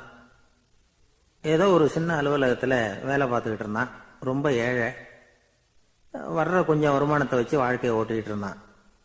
ஒரு நாள் தெரு வழியா அவன் நடந்து வந்துகிட்டு இருக்கிறான். தெருவில் ஒரு காசு கிடந்தது. அதை பார்த்துட்டான்.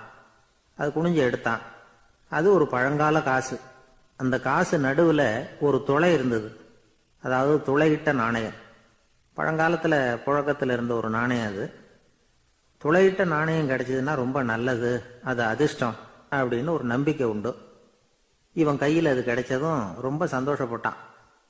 இனிமே என்னுடைய கஷ்டம்லாம் தீரப்போகுது, அதிர்ஷ்டம் என்னை தேடி வரும், நான் பணக்காரன் ஆயிடுவேன் அப்படின்னு சொல்லிட்டு அந்த காசை தன்னுடைய கோட்டு பையில் பத்திரமா போட்டு வச்சுக்கிட்டான். அடிக்கடி அதை தொட்டு பார்த்துக்கிறது உண்டு, வெளியில் எடுக்க மாட்டான். இப்படியே கொஞ்ச காலம் ஆச்சு. அதுக்கப்புறம் என்னாச்சு தெரியுமா? நிஜமாவே அதிர்ஷ்டம் அவனை தேடி வர ஆரம்பிச்சுட்டுது. செல்வம் வந்து குவிஞ்சுது. பணம், பதவி, புகழ் எல்லாம் வந்து சேர்ந்தது. சமூகத்தில் அவன் ஒரு பெரிய மனுஷன் ஆயிட்டான். எல்லாரும் அவனை பாராட்டினாங்க. அவன் எதை தொட்டாலும் வெற்றி, எல்லாம் அந்த காசோட மகிமை அப்படின்னு அவன் மனசுக்குள்ள நினைச்சுக்கிட்டான். தினமும் காலையில் அந்த கோட்டை போட்டுக்கிட்டு தான் வெளியில் கிளம்புவான். புறப்படுறதுக்கு முன்னாடி கோட்டு பாக்கெட்டை தொட்டு பார்த்துக்குவான், உள்ள காசு இருக்கா அப்படிங்கிறத உறுதிப்படுத்திக்குவான். அதுக்கப்புறம் தான் வெளியில் கிளம்புவான். இப்படியே பல வருஷம் ஓடி போச்சு. ஒரு நாள் அவனுக்கு அந்த ஆசை வந்துட்டுது. அதாவது அந்த துளையிட்ட நாணயத்தை எடுத்து கண்ணால பார்க்கணும் அப்படின்னு. காலையில சாப்பிட்டுக்கிட்டு இருந்தான். அப்போ தன்னுடைய மனைவி கிட்ட சொன்னான், ரொம்ப நாளைக்கு அப்புறம் என்னுடைய அந்த நாணயத்தை இன்னைக்கு வெளியில எடுத்து பார்க்க போறேன்னா. என்னத்துக்கு அது, இப்ப அதை பார்க்க வேணாமே அப்படின்னு மெதுவா இழுத்தாங்க அந்த அம்மா. இல்ல இல்ல, நான் பார்த்தே தீரணும் அப்படின்னு அவன் தன்னுடைய சட்டை பைக்குள்ள கையை விட்டான். உள்ள இருந்த நாணயத்தை வெளியில எடுத்தான். பார்த்தா அவனுக்கு ஆச்சரியமா போச்சு. அந்த நாணயத்துல தொலையே இல்லை. என்ன ஆச்சு அப்படின்னு சொல்லி அவன் ரொம்ப குழம்பி போயிட்டான். இப்போ அந்த அம்மா சொன்னாங்க, நான் தான் ஒரு நாள் உங்க கோட்டு ரொம்பவும் தூசியா இருக்கேன்னு சொல்லி அதை ஜன்னலுக்கு வெளியில உதறினேன். உள்ள இருந்த அந்த காசு அப்ப எனக்கு தெரியாது, ஞாபகத்துல இல்லை. அது தெருவில் விழுந்துட்டது போல இருக்கு. அதுக்கப்புறம் எவ்வளவோ தேடி பார்த்தேன், கிடைக்கல. அதுக்குள்ள அதை யாரோ எடுத்துட்டு போயிட்டாங்க போல இருக்கு. அது இல்லைங்கிறது உங்களுக்கு தெரிஞ்சா வருத்தமா இருக்குமேங்கிறதுக்காக நான் தான் வேற ஒரு நாணயத்தை எடுத்து சட்டை பைக்குள்ள வச்சுட்டேன் அப்படின்னு விவரத்தை சொன்னாங்க அந்த அம்மா. இது எப்போ நடந்ததுன்னு கேட்டான். உங்களுக்கு அந்த காசு கிடைச்சதே அன்னைக்கு மறுநாளே இது நடந்து போச்சு அப்படின்னாங்களாம். இதை கொஞ்சம் யோசனை பண்ணி பாருங்க. அவனுக்கு அதிர்ஷ்டத்தை கொடுத்தது அந்த நாணயம் இல்லை, அவனுடைய நம்பிக்கை, அதாவது தன்னம்பிக்கை. அதுதான் வேலை செஞ்சிருக்கு. இதுல இருந்து நாம தெரிஞ்சுக்க வேண்டியது என்னன்னா, வாழ்க்கையில முன்னேற நினைக்கிறவங்களுக்கு தன்னம்பிக்கை ரொம்ப முக்கியம். அது இல்லைன்னா முன்னேற முடியாது. ஒருத்தன் சொன்னானா, நான் எப்பவுமே என்னதான் சார் நம்புவேன், மற்றவங்கள நம்ப மாட்டேன். நேற்றுக்கு பாருங்க, திடீர்னு 10 பேர் என்ன அடிக்க வந்துட்டாங்க, நான் ஒருத்தனாவே அதை சமாளிச்சேன் அப்படின்றான் ரொம்ப பெருமையா. அது எப்படின்னு கேட்டாங்களாம். ஒரே ஓட்டமா அங்கிருந்து ஓடி வந்துட்டேன் அப்படின்னு நானா. ஒரு ஊர்ல ஒருத்தர் இருந்தார், ரொம்ப நல்லவர். யாருக்காவது ஏதாவது கொடுத்துக்கிட்டே இருப்பார், கொடையாளி. தினமும் யாராவது ஒருத்தருக்கு ஏதாவது கொடுக்கலன்னா அவருக்கு தூக்கம் வராது, அப்படி ஒரு பழக்கம். அது மட்டும் இல்லை, அவர் கொடுக்கறது அடுத்தவங்களுக்கு தெரியாது, அவ்வளவு ரகசியமா அதை கொடுப்பார். வலது கை கொடுக்கறது இடது கைக்கு தெரியக்கூடாதுன்னு சொல்லுவாங்கல்ல, அது மாதிரி அவர். ஒரு நாள் ராத்திரி அவர் ஏற்கனவே தயாரா கட்டி வச்சிருந்த பணம் முடிச்ச கையில் எடுத்துக்கிட்டு வீட்டை விட்டு வெளியில வந்தார். தெருவில் இறங்கி நடந்தார். இன்னைக்கு யாருக்கு தர்மம் செய்யறது அப்படின்னு யோசனை பண்ணிக்கிட்டே இருட்டில் நடந்து வந்துகிட்டு இருக்கிறார். யாரோ ஒருத்தர் எதிரில் வர்றது மாதிரி தெரிஞ்சுது. உடனே அவர் கிட்ட போனார். தன்கிட்ட இருந்த பணம் முடிச்ச அவசரமா அவர் கையில திணிச்சுட்டு திரும்பி வந்துட்டார். அப்பாடா, ஒரு வழியா யாருக்கும் தெரியாம இன்னைக்கு தர்மம் பண்ணியாச்சு அப்படிங்கிற மகிழ்ச்சி, மன நிறைவு அவர் முகத்துல. நிம்மதியா தூங்கினார். அப்புறம் எழுந்திரிச்சார். மறுநாள் காலையில ஊரு பூரா ஒரே பேச்சு. என்ன பேச்சுன்னா, நேற்று ராத்திரி ஒரு திருடன் கையில யாரோ பணத்தை கொடுத்துட்டு போயிருக்கிறாங்க அப்படின்னு எல்லாரும் பேசிக்கிட்டு இருக்கிறாங்க. இதை கேள்விப்பட்டதும் அந்த பெரியவருக்கு ரொம்ப வருத்தமா போச்சு. அடடா, போயும் ஒரு திருடனுக்கா உதவி பண்ணியிருக்கிறோம், பிரயோஜனம் இல்லாம போயிட்டுதே அப்படின்னு நினைச்சார். சரி, இன்னைக்கும் யாருக்காவது உதவி பண்ணணும் அப்படின்னு முடிவு பண்ணினார். ராத்திரி நேரம் வந்தது. இவர் வழக்கம் போல தெருவில் இறங்கி நடந்தார். கையில பணம் முடிச்சு. எதிரில் ஒரு பொன் உருவம் மங்கலா தெரிஞ்சது. இவர் உடனே அந்த பெண் கிட்ட பணத்தை கொடுத்துட்டு திருப்தியா திரும்பி வந்துட்டார். மறுநாள் காலையில ஊர் பூரா என்ன பேசிக்கிட்டாங்க தெரியுமா? நேற்று ராத்திரி நெறி தவறி நடக்கிற ஒரு பெண்ணின் கையில யாரோ வச்சுட்டு போயிருக்கிறாங்க அப்படின்னு எல்லாரும் பேசிக்கிறாங்க. அடடா, இன்னைக்கும் தவறுதலா நடந்து போச்சு அப்படின்னு ஒரு வருத்தப்பட்டார். இருக்கட்டும், இன்னைக்கும் ஏதாவது தர்மம் பண்ணுவோம் அப்படின்னு நினைச்சுக்கிட்டாரு. 3வது நாள் ராத்திரியும் புறப்பட்டார். இப்பவும் எதிரில் ஒருத்தர் வந்தார். இவர் பணத்தை கொடுத்தார், திரும்பி வந்துட்டார். மறுநாள் மக்கள் என்ன பேசிக்கிட்டாங்கன்னா, நேற்று ராத்திரி ஒரு செல்வந்தர் கையில யாரோ பணத்தை கொடுத்துட்டு போயிருக்கிறாங்க அப்படின்னு பேசிக்கிட்டாங்களாம். அவருக்கு ரொம்ப வருத்தமா போயிட்டுது. என்ன இது, தினம் இப்படி ஆகிட்டு இருக்குதே அப்படின்னு நினைச்சுக்கிட்டே படுத்து தூங்கினார். அன்னைக்கு ராத்திரி ஒரு கனவு. அந்த கனவுல இறைவன் வந்து சொன்னாராம், இதோ பாருப்பா, நீ கொடுத்த தர்மம் வீணா போயிடல. உன்கிட்ட பணம் வாங்கின அந்த திருடன் திருந்திட்டான், அந்த பொண்ணும் திருந்திட்டா, அந்த செல்வந்தனும் கொடையாளி ஆயிட்டான், எல்லாருக்கும் உதவி பண்ண ஆரம்பிச்சுட்டான் அப்படின்னு சொன்னாராம். இந்த கதையை சொன்னவர் யாருன்னா நபிகள் நாயகம். இதுல உள்ள கருத்து என்னன்னா, நல்ல மனசோட தர்மம் பண்ணுனா அது வீணா போறதில்லை. இன்னொரு கருத்து, தர்மம் வந்து தன்னை மட்டுமல்ல அடுத்தவங்களையும் தீமையிலிருந்து காப்பாற்றும். இதுதான் நாம புரிஞ்சுக்க வேண்டியது. இந்த காலத்திலயும் இது மாதிரி சில சம்பவங்கள் நடக்கிறது உண்டு. ஒரு பெரியவர் இருட்டில் நடந்து வந்துகிட்டு இருந்தாரு. எதிரில் வந்த ஒருத்தன் வலுக்கட்டாயமா இவர் கையை பிடிச்சி ஒரு பண முடிப்பை கொடுத்து வச்சுக்க சொல்லிவிட்டு விலகி போயிட்டான். பெரியவருக்கு ஆச்சரியம், இந்த காலத்திலயும் இப்படி வலது கை கொடுக்கறது இடது கைக்கு தெரியக்கூடாதுன்னு நினைக்கிற கொடையாளிகள் உண்டு போல இருக்கு அப்படின்னு யோசனை பண்ணிக்கிட்டே நடந்தார். கொஞ்ச தூரம் போயிருப்பாரு. அதுக்குள்ள அதே ஆள் திரும்பி வந்தான். கொடுத்த பண முடிப்பை திருப்பி கொடுங்க அப்படின்னு கேட்டு வாங்கிட்டான். இவருக்கு ஒன்றும் புரியல. ஏன் இப்படி பண்றேன்னார். அது ஒன்றும் இல்லைங்க, கொஞ்ச நேரம் இதை உங்ககிட்ட கொடுத்து வச்சிருந்தேன் அவ்வளவுதான் அப்படின்னா. ஏன்னு கேட்டார். என்னை பின்னாடி போலீஸ் தேடிக்கிட்டு வந்துகிட்டு இருக்குது, அதுதான் அப்படி பண்ணேன். இப்போ போயிட்டு இனிமே ஒன்றும் பயம் இல்லை அப்படின்னு சொல்லிவிட்டு அவன் பாட்டுக்கு நடந்து போறான். ஜெருசலேம் அங்க உள்ள ஒரு தேவாலயம். அதுல உள்ள பலிபீடத்தின் முன்னாடி ஒரு பெட்டி உண்டு. அது காணிக்கை பெட்டி. ஆலயத்துக்கு வர்றவங்க பிரார்த்தனை பண்ணிவிட்டு திரும்பி போற சமயத்துல அந்த பெட்டியில காணிக்கை போடுவாங்க. அவங்களால எவ்வளவு முடியுமோ அவ்வளவு போடுறது வழக்கம். அவங்கவுங்க வசதிக்கு தகுந்த மாதிரி போடுவாங்க. வசதி உள்ளவங்களா இருந்தாலும் சரி, வசதியே இல்லாத வறியவர்களா இருந்தாலும் சரி, ஆலய காணிக்கை பெட்டியில காசு போடுறது அவங்களுக்கு ரொம்ப பெருமையான ஒரு செயல். ஒரு சமயம் இயேசு தம்முடைய சீடர்களோடு அந்த ஆலயத்துக்கு வரார். அங்க உட்காந்து ரொம்ப நேரம் வழிபாடு பண்ணிட்டு இருக்கிறார். சீடர்களும் அந்த ஜபத்துல கலந்துக்கிட்டாங்க. வழிபாடு முடிஞ்சுது. இயேசு உட்கார்ந்துருக்கிறார். காணிக்கை பெட்டியில காசு போடுறவங்கள கவனிக்கிறார். சீடர்களும் அதையே கவனிச்சுக்கிட்டு இருக்கிறாங்க. ரொம்ப பேர் வரிசையா வந்தாங்க. அவங்களால முடிஞ்ச அளவுக்கு காசு போட்டுட்டு அவங்க பாட்டுக்கு போய்கிட்டு இருக்கிறாங்க. வசதியானவங்க நிறைய பேர் வந்தாங்க. அதுக்கு மத்தியில வயசான ஒரு அம்மா, அவங்களும் வந்து காசு போட்டுட்டு போறாங்க. இப்போ இயேசு தன்னுடைய சீடர்கள் பக்கம் திரும்பினார். ஒரு கேள்வி கேட்டார். இப்போ இந்த காணிக்கை பெட்டியில நிறைய பேர் வந்து காசு போட்டுட்டு போறத நீங்க கவனிச்சிங்க. இன்னைக்கு இந்த காணிக்கை பெட்டியில ரொம்பவும் அதிகமா காசு போட்டது யார் அப்படின்னு கேட்டார். முதல்ல வந்தார ஒரு பெரிய மனுஷன், அவர் தான் அதிகமா போட்டார் அப்படின்னாரு ஒருத்தர். மூணாவதா வந்தவர் தான் அதிகமா போட்டார், நான் கவனிச்சேன் அப்படின்னாரு இன்னொருத்தர். இப்படி ஆளுக்கு ஒரு விதமா சொல்றாங்க. கடைசியா இயேசு சொன்னாராம், இன்றைக்கு அந்த பெட்டியில அதிகமா காசு போட்டவங்க அந்த வயசான அம்மா தான் அப்படின்னாராம். சீடர்களுக்கு ஒன்றும் புரியல. அந்த அம்மா ரொம்ப ஏழையாச்சே, அவங்க எப்படி அதிகமா காணிக்கை செலுத்த முடியும் அப்படிங்கறது அவங்க சந்தேகம். இயேசு விளக்குனார். நிறைய பேர் வந்தாங்க, நிறையவே காசுகள் போட்டாங்க, அது உண்மைதான். ஆனாலும் அந்த அம்மா என்ன பண்ணாங்க கவனிச்சிங்களா? வந்தாங்க, தன்னுடைய காசு பைய திறந்தாங்க, அப்படியே கொட்டுனாங்க. அதுல இருந்தது ரெண்டு காசுகள் தான். அந்த 2 காசும் காணிக்கை பெட்டியில விழுந்துட்டுது. மற்றவங்கெல்லாம் தங்கள்கிட்ட இருந்த செல்வத்தின் ஒரு சிறு பகுதியை எடுத்து பெட்டியில போட்டாங்க. ஆனா இந்த அம்மா தன்கிட்ட என்ன இருந்ததோ அதை அப்படியே போட்டுட்டாங்க. தன்னுடைய பிழைப்புக்காக வச்சிருந்த அவ்வளவையும் இழக்கிறதுக்கு தயாராயிட்டாங்க. அவ்வளவு தாராள மனசு அவங்களுக்கு. அதனால அவங்க செலுத்தின காணிக்கை தான் அளவுல அதிகம் அப்படின்னார். விலை மதிப்பில்லாத முத்து புதையல் ஒருத்தனுக்கு கிடைக்க போகுதுன்னு வச்சுக்கோங்க. அதன் மதிப்பை உணர்ந்தவன் என்ன பண்ணுவான்? அதை அடையறதுக்காக தன்கிட்ட இருக்கிற எதையும் கொடுக்கறதுக்கு தயாரா இருப்பான் இல்லையா? அது மாதிரிதான் இதுவும் அப்படின்னார். உலக மதிப்பீடுகளை துரும்பா தூசியா மதிச்சு அதையெல்லாம் உதறி விடுகிறவன் இறையருள் அப்படிங்கிற இணையில்லாத செல்வத்தை பெறுகிறான் அப்படிங்கிறது இதுல உள்ள கருத்து. இறைவனுக்காக இழப்பதுன்னா துன்பப்படுகிறவர்களுக்காக, ஏழைகளுக்காக, ஏதுமற்றவர்களுக்காக இழப்பது அப்படின்னு அர்த்தம்.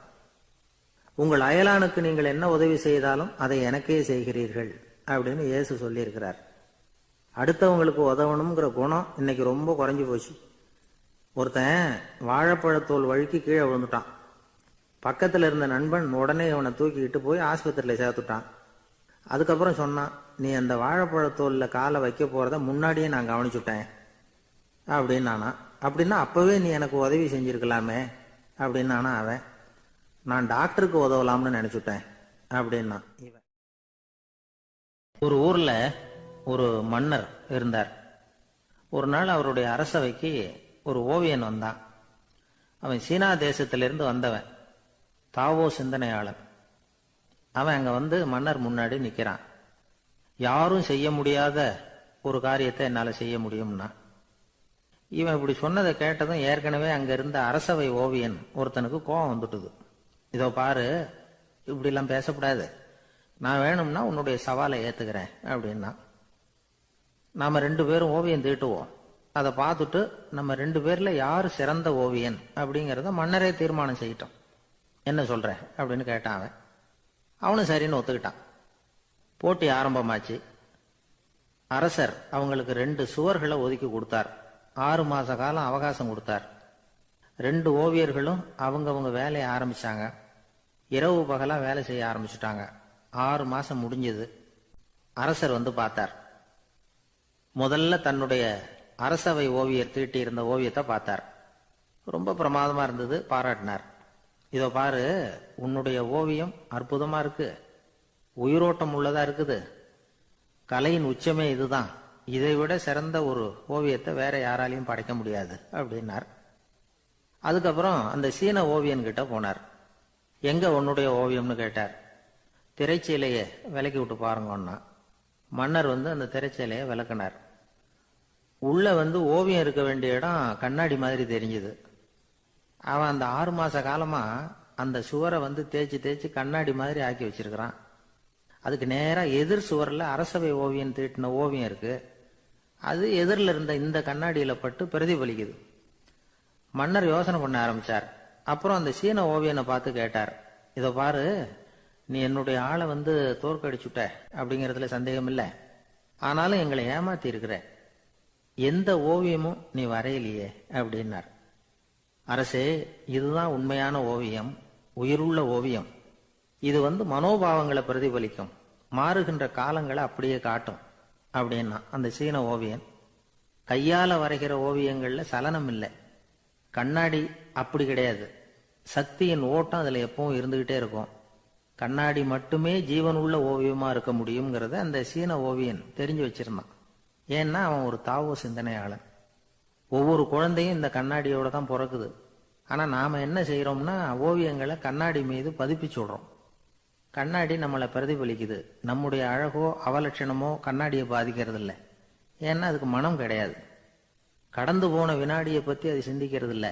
அடுத்த கணத்தை பத்தின எதிர்பார்ப்பும் அதுகிட்ட கிடையாது. அதுதான் பற்றற்ற நிலை.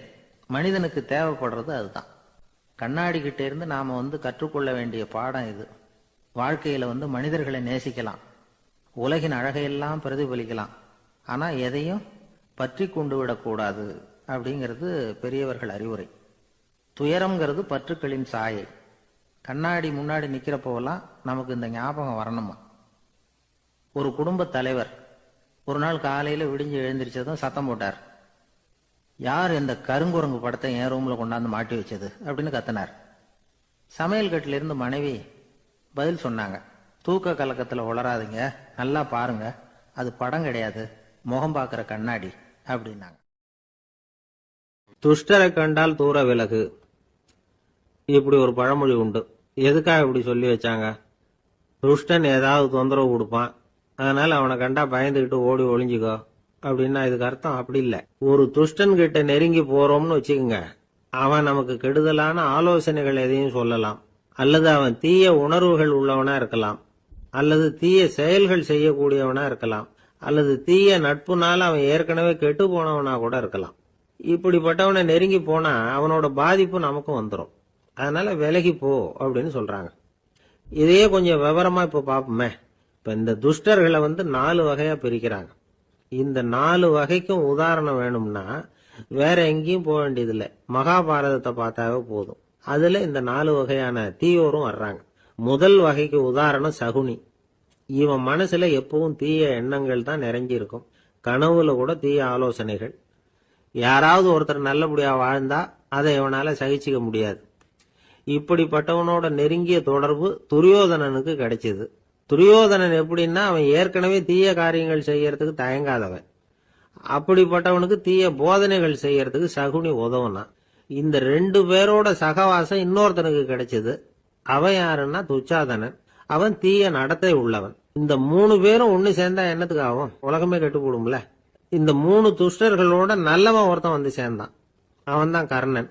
கர்ணன் வந்து இயல்பாவே உத்தம குணம் உள்ளவன். அவன் நல்லவங்களோட சேராம இப்படிப்பட்ட கெட்டவங்க கிட்ட வந்து நட்பு வச்சுக்கிட்டான். அதனால அவனும் தீய செயல்கள்ல ஈடுபடுறது மாதிரி ஆயிடுது. துரியோதனனுடைய நண்பனா அவனுடைய ஆதரவுல வளர்ந்ததுனால அவனுக்கு துணையா இருக்க வேண்டி இருக்குது அப்படின்னா நட்பு உரிமையினால உதவி புரிய வேண்டியது சரிதான், அது தப்புன்னு சொல்ல முடியாது. இருந்தாலும் தீய செயல்களுக்கு உதவி செய்யறது சரியில்லை. புத்தி பலம் புஜ பலம் எல்லாம் இருந்தா கூட தெய்வ பலம் இல்லைன்னா ஜெயிக்க முடியாது. கர்ணன் மகா வீரன், இருந்தாலும் கடைசியில் அவன் கதி என்னாச்சு?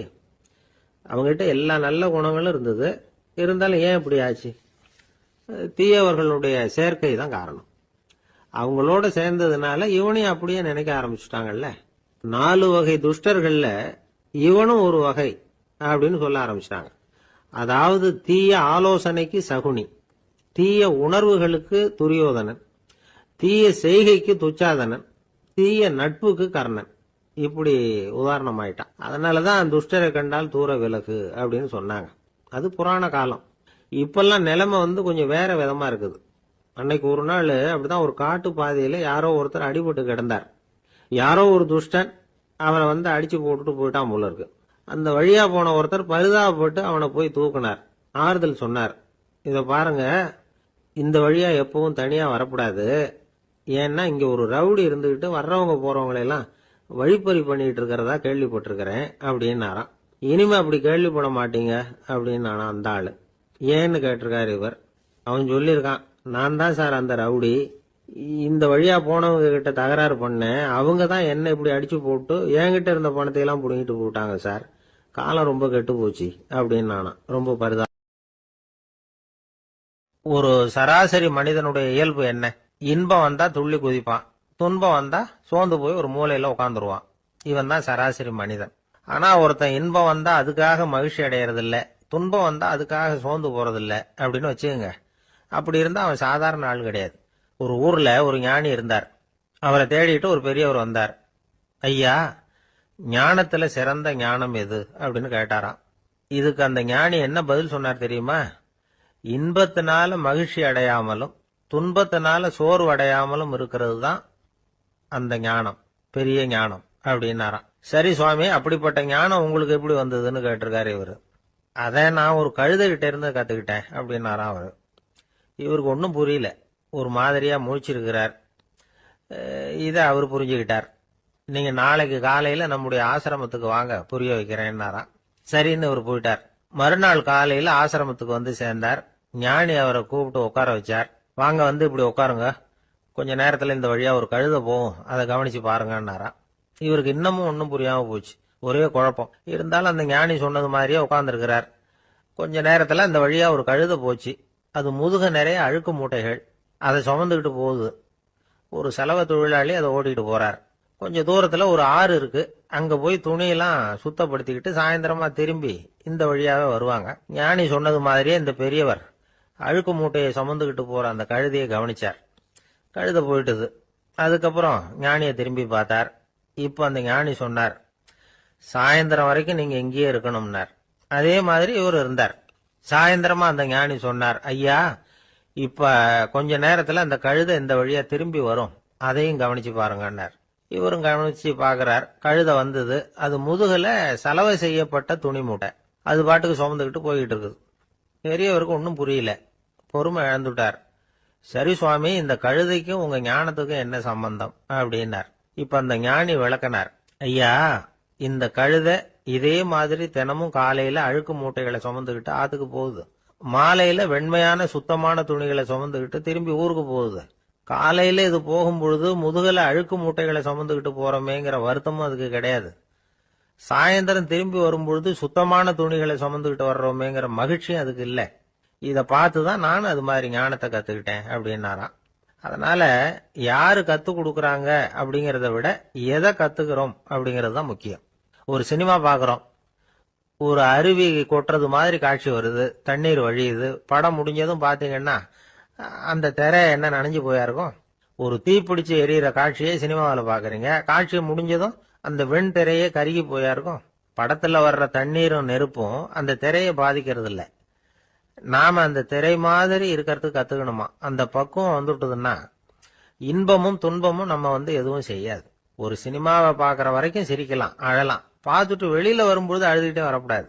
ஒருத்தர் வந்தார், அப்படி படம் முடிஞ்சு வெளியில வரும்பொழுது அருவி மாதிரி கண்ணீர் சிந்திக்கிட்டே வரார். ஏன் சார் படம் அவ்வளவு சோகமா அப்படின்னு கேட்டார். இன்னொருத்தர், இல்ல சார், கூட்டம் ரொம்ப குறைச்சல் சார், மொத்தம் படம் பார்க்க வந்தவங்களே 15 பேர் தான் சார் அப்படின்னார் கண்ணீரை தொடச்சிக்கிட்டே. அதுக்கு நீங்க ஏன் சார் அழறீங்கன்னு கேட்டார் அவரு. இந்த படத்தோட தயாரிப்பாளரே நான் தான் சார் அப்படின்னாரா இவர். ஒரு அப்பாவுக்கு 2 பிள்ளைங்க. மூத்தவன் ரொம்ப அடக்கம். அப்பா எது சொன்னாலும் கேட்பான், பெரியவங்களுக்கு கீழ்ப்படிஞ்சு நடப்பான். இளையவன் அப்படி இல்லை, தான் நினைச்சதை தான் சொல்லுவான் செய்வான். அடுத்தவங்க சொல்றதை கேட்க மாட்டான், அடங்கி நடக்க மாட்டான். இந்த 2 பேர்ல யாரை உங்களுக்கு பிடிக்கும்?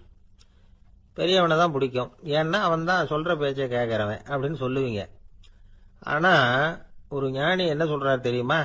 ஒரு குழந்தை அதன் அறிவுக்காக மதிக்கப்பட வேண்டுமே தவிர அதனுடைய கீழ்ப்படியும் தன்மைக்காக அல்ல அப்படிங்கிறார்.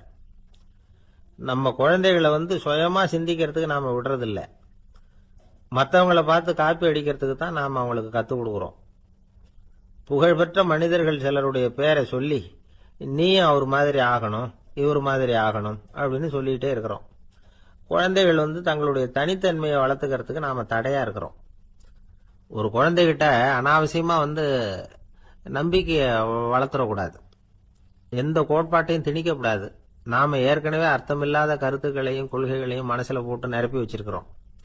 இந்த உலகத்துக்கு புதுசா சேர்ந்திருக்கிற ஒரு குழந்தையின் தூய்மையான மனசுல நம்ம கருத்துக்களை அறிமுகம் செய்ய அல்லது திணிக்கிறதுக்கு நமக்கு எந்த அதிகாரமும் கிடையாது. ஒரு குழந்தைய நீ இந்த மதத்தை சேர்ந்தவன் அப்படின்னு பிறந்ததுமே ஒரு முத்திரை குத்தி விடுறோம். இது அதோட சுதந்திரத்தை ஆரம்பத்திலேயே கிள்ளி எறியறது மாதிரி தான். நீங்க ஒரு மதத்தின் வழிமுறைகளை கடைபிடிச்சிட்டு வர்றீங்க, அந்த வழியில போய்கிட்டு இருக்கிறீங்க, சரி, அதனால போறீங்க.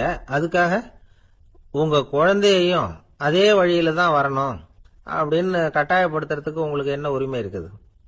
அந்த குழந்தை சுயமா சிந்திச்சு ஒரு முடிவுக்கு வரட்டுமே, அதுக்கு நீங்க ஏன் தடையா இருக்கிறீங்க? நமக்கு உண்மையிலேயே நம்ம குழந்தை மேல அன்பு இருந்தா இது மாதிரி திணிப்பு வேலைகளை செய்யக்கூடாது. திணிப்பு வேலைகள்ல இருந்து குழந்தைகளை காப்பாத்தினா போதும், அதுதான் ரொம்ப முக்கியம். அடுத்த தலைமுறை அற்புதமான தலைமுறையா உருவாகும். நாம தான் சாதி மத சங்கடங்கள்ல மாட்டிக்கிட்டு தவிக்கிறோம். அவங்களாவது சாதி மத வேறுபாடு இல்லாத சமுதாயத்தை பார்க்கட்டுமே, அந்த சௌகரியங்களை அனுபவிக்கட்டுமே. அதுக்கு நாம என்ன செய்யணும்னா ஒன்னும் செய்யாம இருந்தா போதும். ஒரு குழந்தைகிட்ட நம்ம கருத்தை திணிக்கும் பொழுது என்ன ஆகுது தெரியுமா? அது அவனை அவங்கிட்ட இருந்தே அப்புறப்படுத்தி விடுது, அவனுடைய தனித்தன்மையை அழிச்சுடுது, அவனை ஒரு எல்லைக்குள்ள திணிச்சுடுது. இதெல்லாம் அன்புங்கிற பேரால பெற்றோர்கள் செய்யற தப்பு. இதெல்லாம் கேட்டுக்கிட்டு இந்த காலத்துல அப்பா ஒருத்தர் சொன்னார், நான் கருத்துக்களை எல்லாம் என் பையன்கிட்ட திணிக்கிறது இல்லைங்க, ஆனா அதிகமா சாப்பிட சொல்லி கட்டாயப்படுத்துவேன் அப்படின்னார். உங்க வீட்டு சமையல் அவ்வளவு நல்லா இருக்குமான்னு கேட்டாங்க. நல்லா இருந்தா நான் ஏன் அவனை சாப்பிட சொல்லி கட்டாயப்படுத்த போறேன் அப்படி. ஒரு நீதிமன்றம், அங்க ஒரு கொலை வழக்கு சம்பந்தமா விசாரணை நடந்துகிட்டு இருக்குது. அந்த வழக்கறிஞர் ரொம்ப தீவிரமா வாதாடிட்டு இருக்கிறார். தன்னுடைய கட்சிக்காரர் நிரபராதிங்கிறது அவருக்கு நல்லா தெரியும். அதனாலதான் அவர் சார்பா வாதாடுறதுக்கே ஒத்துக்கிட்டார். அப்படி அவர் மும்முரமா வாதாடிக்கிட்டு இருக்கிற சமயத்துல அவசரமா தந்தி ஒண்ணு சேர்ந்தது. அதை வாங்கி படிச்சு பார்த்தார். அதுக்கப்புறம் அதை மடிச்சு தன்னுடைய கோட்டு பையில வச்சுக்கிட்டு தொடர்ந்து வாதாட ஆரம்பிச்சிட்டார். பேசி முடிச்சாரு. அதுக்கப்புறம் அங்க கோர்ட்ல இருந்த சக வக்கீல்கள் அவர்கிட்ட வந்தாங்க. தந்தி ஒண்ணு வந்ததே, என்ன விஷயம் அப்படின்னு விசாரிச்சாங்களாம். அப்போ அவர் சொல்லியிருக்கிறார், ஊர்ல சிகிச்சைக்காக போயிருந்த என்னுடைய மனைவி இறந்து போனதா தந்தி வந்திருக்குது அப்படின்னாராம். மற்ற வக்கீல்களுக்கு அதிர்ச்சி. என்னங்க இது, மனைவி இறந்ததை விட கேஸ் முக்கியமா உங்களுக்கு அப்படின்னு கேட்டிருக்கிறாங்க. இறந்து போன என் மனைவி மறுபடியும் திரும்பி வர போறதில்ல, ஆனா என்னுடைய கட்சிக்காரர் ஒரு கொலை வழக்குல மாட்டிக்கிட்டார், அவரோ நிரபராதி, அவர் உசுரை நான் காப்பாற்ற வேணாமா, இதுதான் என்னுடைய கடமை அப்படின்னாராம். இப்படி இவர் சொன்னது எல்லாரும் அப்படியே திகைச்சு போய் நின்னுட்டாங்களாம். சரி, கடமைக்கு முக்கியத்துவம் கொடுத்த அந்த வழக்கறிஞர் யார் தெரியுமா? அவர் தான் இரும்பு மனிதர் சர்தார் வல்லபாய் பட்டேல். குஜராத் மாநிலத்தில் 1875 அக்டோபர் 31 அன்றைக்கு ஜாவேரி பாய் அப்படிங்கிறவருக்கு 4வது பிள்ளையா அவர் பிறந்தாராம். இந்த ஜாவேரி பாய் யார் தெரியுமா? ஜான்சி ராணி லட்சுமிபாய் போர் படையில ஒரு வீரரா பணிபுரிஞ்சவர். இளம் வயசுல வல்லபாய் படேல் ரொம்ப சிரமப்பட்டு படிச்சிருக்கார். விடாமுயற்சி வெற்றியை கொடுத்தது. கல்லூரியிலையும் காலடி வச்சார். அதுக்கப்புறம் வக்கீல் பட்டத்தையும் வாங்கினார். பிரிட்டிஷ் ஆட்சி நடந்துகிட்டு இருந்த சமயம் குஜராத்தை சேர்ந்த பர்டோலி தாலுகாவில் விவசாயிகள் மேல அரசாங்கம் திடீர்னு நிலவரிய வசதி விட்டுதான். ஏழை விவசாயிகள் ரொம்ப கஷ்டப்பட்டிருக்காங்க. அரசாங்கம் வரி செலுத்தாத விவசாயிகளின் நிலங்களை எல்லாம் ஜப்தி செஞ்சுதான். அரசாங்கத்தை எதிர்க்கிறவங்களை எல்லாம் கைது பண்ணி சிறையில அடைச்சுட்டாங்களாம். சில பேர் வீடு வாசல் ஆடு மாட்டையெல்லாம் வித்து கூட வரி கட்ட வேண்டிய நிலைமைக்கு ஆளாயிட்டாங்க. வழக்கறிஞர் வல்லபாய் படேல் நில வரியை உடனே ரத்து பண்ணணும் அப்படின்னு பம்பாய் கவர்னருக்கு ஒரு கடிதம் எழுதினார்.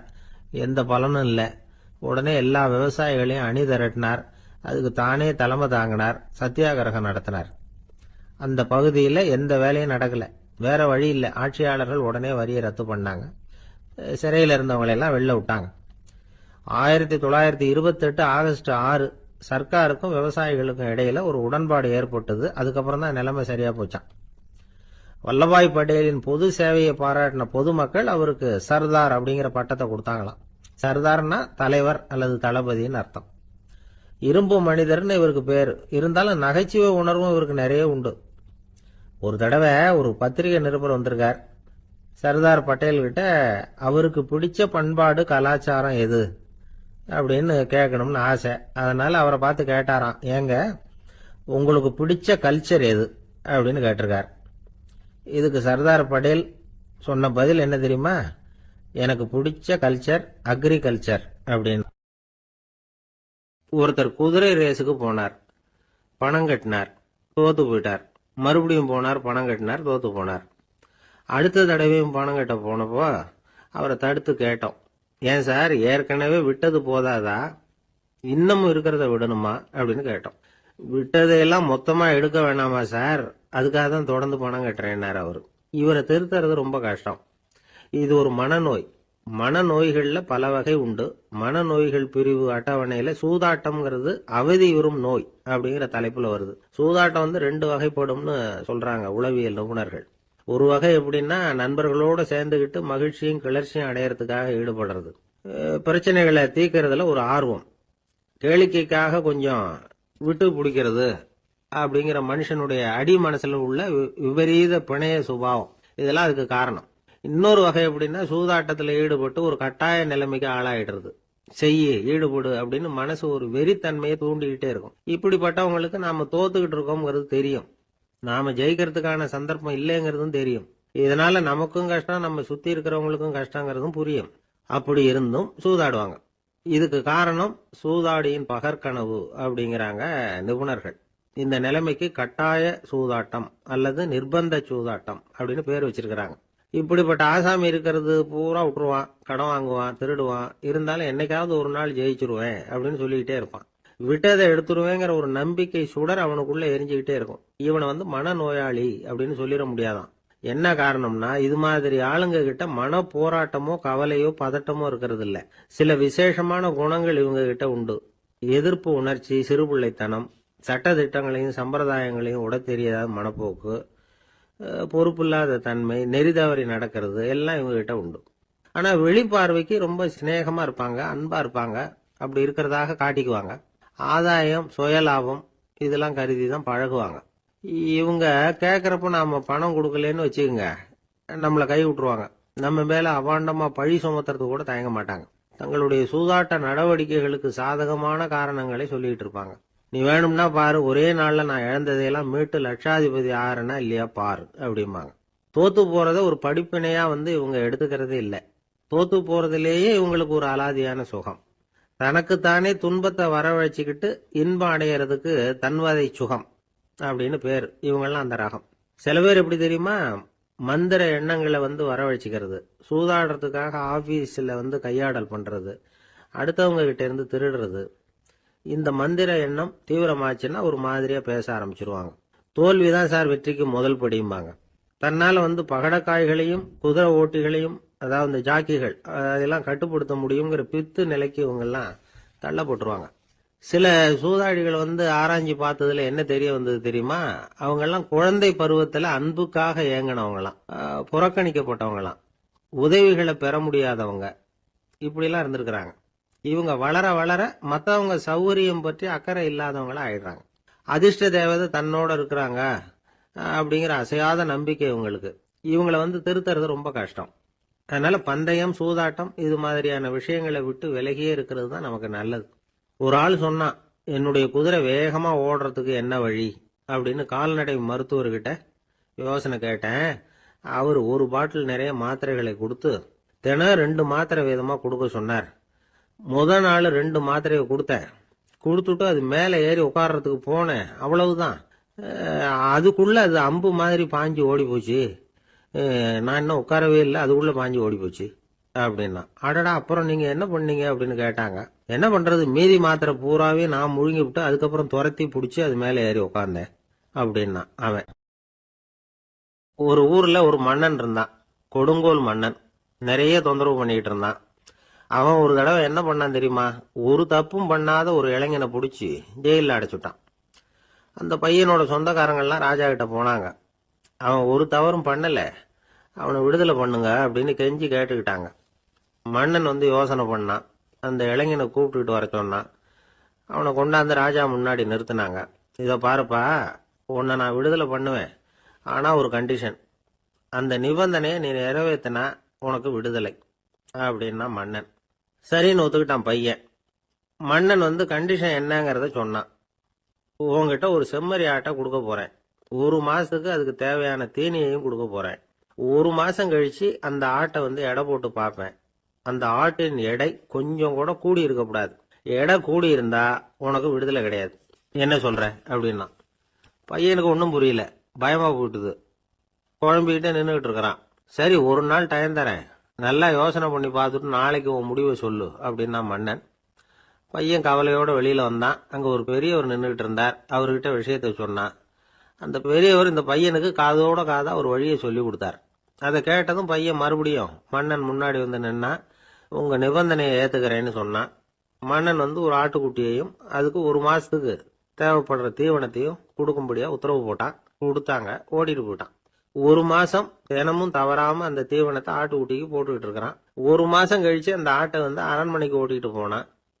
மன்னன் அதை எடை போட்டு பார்க்கறான். எடை கூடவே இல்லை, அப்படியே தான் இருக்குது. உடனே போட்ட நிபந்தனைப்படி அந்த இளைஞனை விடுதலை பண்ணிவிட்டான். சரி, ஆட்டுக்கு எடை கூடாம இருக்கிறதுக்கு அந்த பெரியவர் சொல்லி கொடுத்த யோசனை என்ன அப்படின்னா, அது வேற ஒண்ணும் இல்லை. அந்த ஆட்டுக்கு எதிரில் அது கண்ணுல படுற மாதிரி ஒரு ஓநாயை கட்டி போட சொன்னார். அவ்வளவுதான். ஆட்டுக்கு ஓநாய்ங்கிறது பிறவி பகை. ஓநாயை பார்த்தா ஆடு நடுங்க ஆரம்பிச்சிரும், அவ்வளவு பயம். தினமும் அந்த ஆடு பயந்துகிட்டே தீனி சாப்பிடுது, எடை கூடல. அதுதான் ரகசியம். இது சின்ன பிள்ளைங்களுக்கான ஒரு கதை. இதுல இருந்து தெரிஞ்சுக்க வேண்டிய உண்மை என்னன்னா, நாமெல்லாம் சாப்பிடுறப்ப மனசும் உடம்பும் அமைதியா இருக்கணும். அப்பதான் அது உடம்புல ஒட்டும். அவசரத்திலையும் பயத்திலையும் சாப்பிட்டா அது சரியா ஜீரணம் ஆகாது. இன்னொரு ராஜா இருந்தார். அவரும் ஒரு இளைஞனை ஜெயிலில் அடைச்சு விட்டார். விடுதலை பண்ணணும்னா ஒரு கண்டிஷன்னார். என்னன்னு கேட்டான். ஒரு ஆட்டுக்குட்டியை அவன் முன்னாடி கொண்டாந்து நிறுத்துவேன், நீ அதுகிட்ட ஒரு கேள்வி கேட்கணும், அதுக்கு சரியான பதிலை சொல்லணும். அப்படி செஞ்சுட்டா உனக்கு விடுதலைன்னார். இளைஞன் யோசனை பண்ணி பார்த்தான். சரின்னு ஒத்துக்கிட்டான். அது பிரகாரமே ஆட்டுக்குட்டிய பதில் சொல்ல வச்சுட்டான். என்ன நடந்தது தெரியுமா? ஆட்டுக்குட்டியை கொண்டாந்து நிறுத்தினாங்க. இவன் மெதுவா அதுகிட்ட போனான். அது காதுகிட்ட போய் ஏப்ரலுக்கு அடுத்த மாசம் என்ன மாசம்னு கேட்டான். அது உடனே மேன்னு கத்திச்சு. இவன் விடுதலை ஆயிட்டு. இந்த உலகமே ஒரு நாடக மேடை, நாம எல்லாரும் நடிகர்கள். இது ஞானிகள் சொல்றது. இது ஒரு பக்கம் இருக்கட்டும். இந்த உலகத்துக்குள்ள எத்தனையோ நாடக மேடைகள், எத்தனையோ நடிகர்கள், எத்தனையோ நாடகங்கள். இதெல்லாம் எப்படி ஆரம்பமாச்சு? அதுதான் இன்னைக்கு தகவல். அதாவது ஆதி மனிதன் பேச ஆரம்பிக்கிறதுக்கு முன்னாடி சைகையாலேயே எல்லாத்தையும் சொல்லிட்டு இருந்தான். அதனால அப்பவே நடிப்பு ஆரம்பமாயிட்டுது. முதல்ல ஒரு வேட்டையத்தான் அவன் நடிச்சு காட்டியிருப்பான். இவன் எப்படி போனான், எதிரில் மிருகம் எப்படி வந்தது, அதோட எப்படி சண்டை போட்டான், எப்படி அடிச்சு கொண்டுகிட்டு வந்தான், இதை அப்படியே மற்றவங்களுக்கு நடிச்சு காட்டியிருப்பான். ஏன்னா மொழி கிடையாது. இந்த காலத்துல எல்லாம் நாடகங்களில் நடிக்கிறவங்கள நடிகர்கள்ங்கிறோம். ஒரு காலத்தில் இவங்களுக்கு என்ன பேர் தெரியுமா? திஸ்பியர்கள் அப்படின்னு பேராம். இதுக்கு காரணம் உண்டு. அதாவது 2000 வருஷத்துக்கு முன்னாடி கிரீஸ் நாட்டில் திசிபியஸ் அப்படின்னு ஒரு ஆள் இருந்தான். அவன் ஒரு பெரிய நாடக கலைஞன். அவன் சில இளைஞர்களை சேர்த்துக்கிட்டான், பயிற்சி கொடுத்தான், நாடக குழுவை உருவாக்கினான். நடிகர்களையும் நாடகத்துக்கு தேவையான பொருள்களையும் ஏற்றிக்கிட்டு போகிறதுக்கு ஒரு வண்டியையும் தயார் பண்ணான். அந்த வண்டியிலேயே அவன் கிரேக்க நாடு பூராவும் சுற்றினான். ஊர் ஊராக நாடகம் போட்டான். ஒரு ஊருக்கு போனதும் அங்கே நாடகம் நடத்த தியேட்டர் இருக்கா அப்படிங்கலாம் பார்க்கறது இல்லை அவன். ஏன்னா அப்போலாம் தியேட்டர்னா என்னென்ன தெரியாது. நாடகம்னா அது ஒரு மூடிய கொட்டைக்குள்ளே தான் நடத்தணுங்கிறது அப்போ யாருக்குமே தோணலை. இந்த வண்டி போகும், அதுவே ஒரு பகுதி அப்படியே ஒரு மேடை மாதிரி விரிச்சுக்கும். அதில் ஏறி நின்றுக்கிட்டு நாடகத்தை நடித்து காட்டுவாங்களாம்.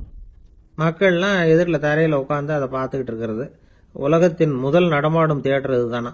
இந்த திசைபிஎஸ் தான் முதலாக உலகத்தில் நாடகம்ங்கிற பொழுதுபோக்கை நடத்தி காட்டினவன் அப்படின்னு சொல்கிறாங்க. அவன் சொந்தமாக நாடகம் எழுதுனான், நடித்தான், நாடகத்தை இயக்கினான். அதனால தான் அவனை first man of the theatre அப்படின்னு சொல்லுவாங்க. அவன் தான் நாடக மேடையின் முன்னோடி. கிரேக்கர் காலத்திலேயே நாடக ஆசிரியர்கள், நடிகர்கள், ரசிகர்கள் இவங்கெல்லாம் உருவாயிட்டாங்களாம். நாடகத்தின் சரித்திரத்தில் இந்த 3 பிரிவும் ரொம்ப முக்கியம். அதாவது கிரேக்க தியேட்டர்கள்லாம் திறந்த வெளி மேடைகள் தான். பெரும்பாலும் மலைச்சரிவுகள், அதுவே படிப்படியாக பண்ணியிருப்பாங்க. கீழே அரைவட்ட வடிவில் மேடை, அதுக்கு ஆர்கெஸ்ட்ரான்னு பேர். பிற்காலத்தில் இதில் உட்காந்து இசைக்குழுவினர் வாய்ச்சதுனால இசைக்குழுவுக்கே ஆர்கெஸ்ட்ராங்கிற பேர் வந்துட்டுது. இப்போ கிரேக்க தியேட்டர்களில் ஒன்று, அதோட காலம் கிமு 340. அதை இன்னமும் பாதுகாத்து வச்சிருக்கிறாங்களாம். எபிடாரஸ் அப்படிங்கிற இடத்துல அது இருக்குதான். இன்னமும் அந்த தியேட்டரை பயன்படுத்திக்கிட்டு வர்றாங்களாம். சிறந்த கிரேக்க நாடகங்கள்லாம் அங்கே நடிக்கிறாங்களாம். ஆரம்ப காலத்திலேயே கட்டணம் கிடையாது. அப்புறம் பின்னாடி தான் நுழைவு கட்டணம்லாம் அப்படியே வந்துட்டு தான்.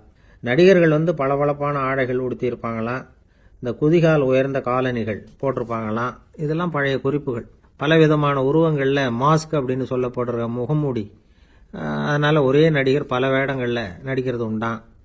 ஆரம்பத்தில் பெண் நடிகர்கள் கிடையாது, எல்லாம் ஆண் நடிகர்கள் தான். ரோமானியர்கள் தான் முதல் நிரந்தர நாடக மேடையை கட்டினவங்க. அதுதான் முதல் தியேட்டர்.